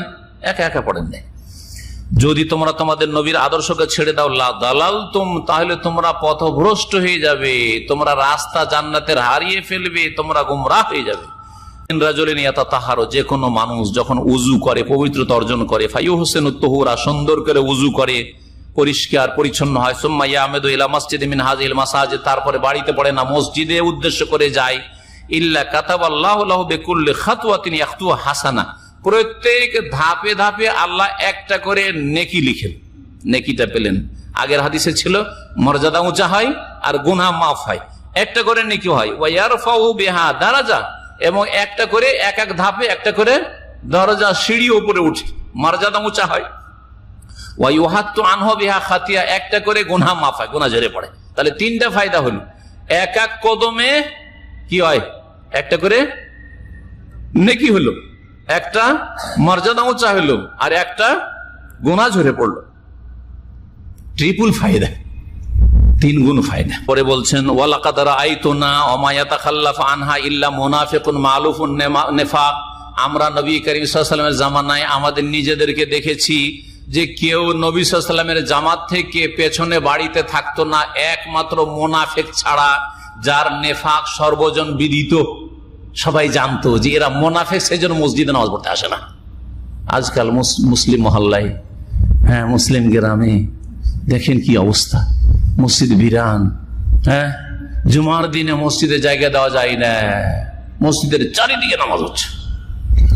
আর এই লোকগুলি কোথায় যে চম্পট হয়ে গেল, কোথায় যে চলে গেল, আর ফজরে খুঁজে পাওয়া যায় না।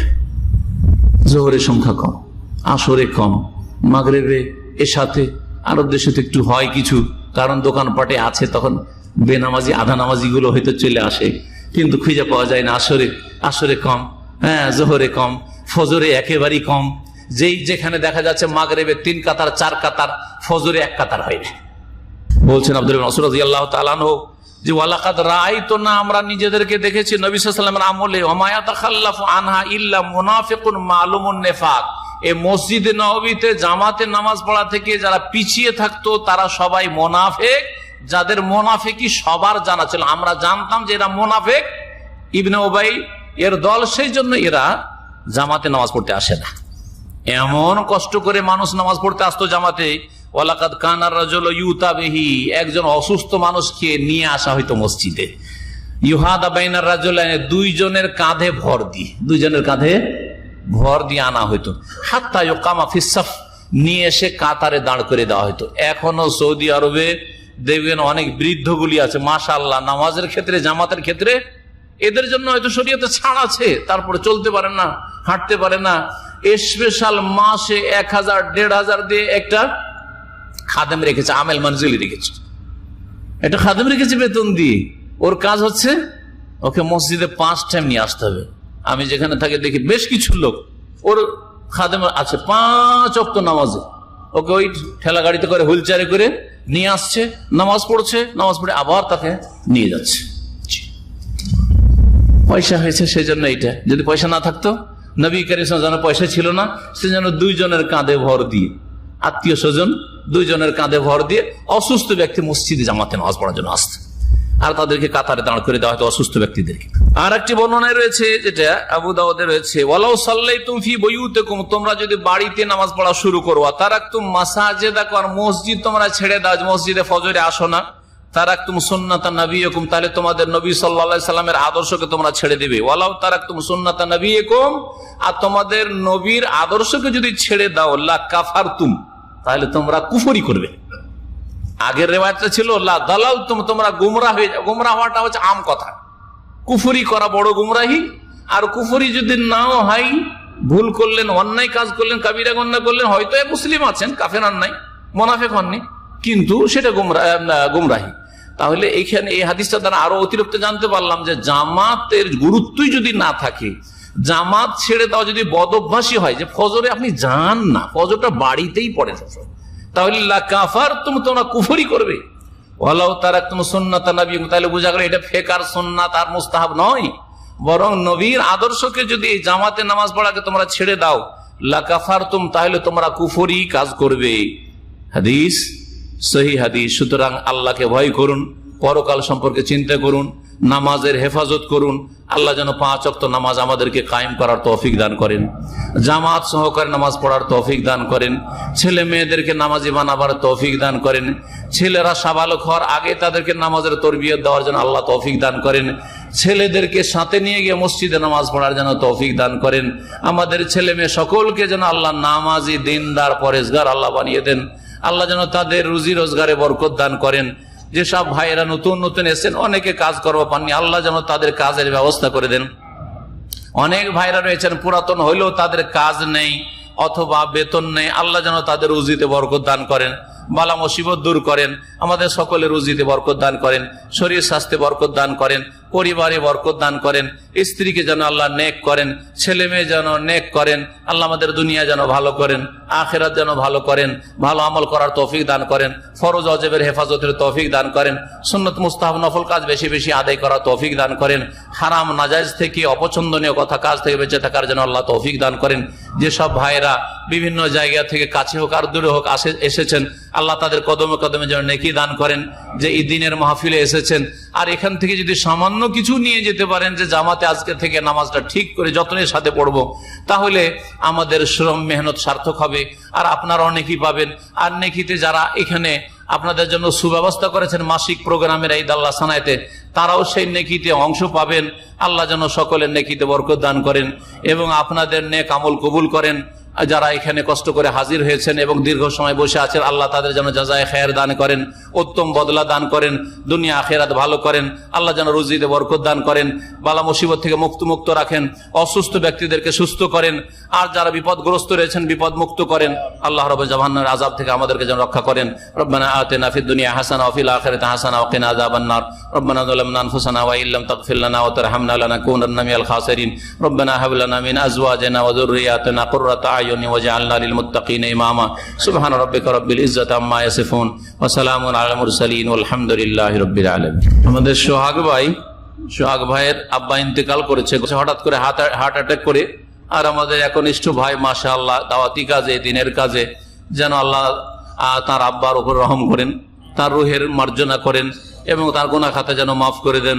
আল্লাহ যেন তার কবরকে নূর দিয়ে ভরে দেন, আর আল্লাহ যেন জাহান্নামের আযাব থেকে রক্ষা করেন, জান্নাতুল ফিরদৌস নসিব করেন এবং যারা আত্মীয় স্বজন রয়েছে তাদেরকে ধৈর্য ধারণের তৌফিক দান করেন এবং তাদেরকে যেন নেক জীবন দান করেন। এবং মৃতের ক্ষেত্রে যেসব বিদআত আমাদের দেশের লোকেরা করে থাকে সেসব থেকে যেন আমাদের এই ভাইকে এবং তার পরিবারকে বেঁচে থাকার তৌফিক দান করেন, সুন্নতি তরিকায় যেন মৃতদেরকে নেকি পৌঁছাবার তৌফিক দান করেন। ওয়া সাল্লাল্লাহু ওয়া সাল্লাম আলা নবিয়িনা মুহাম্মদ।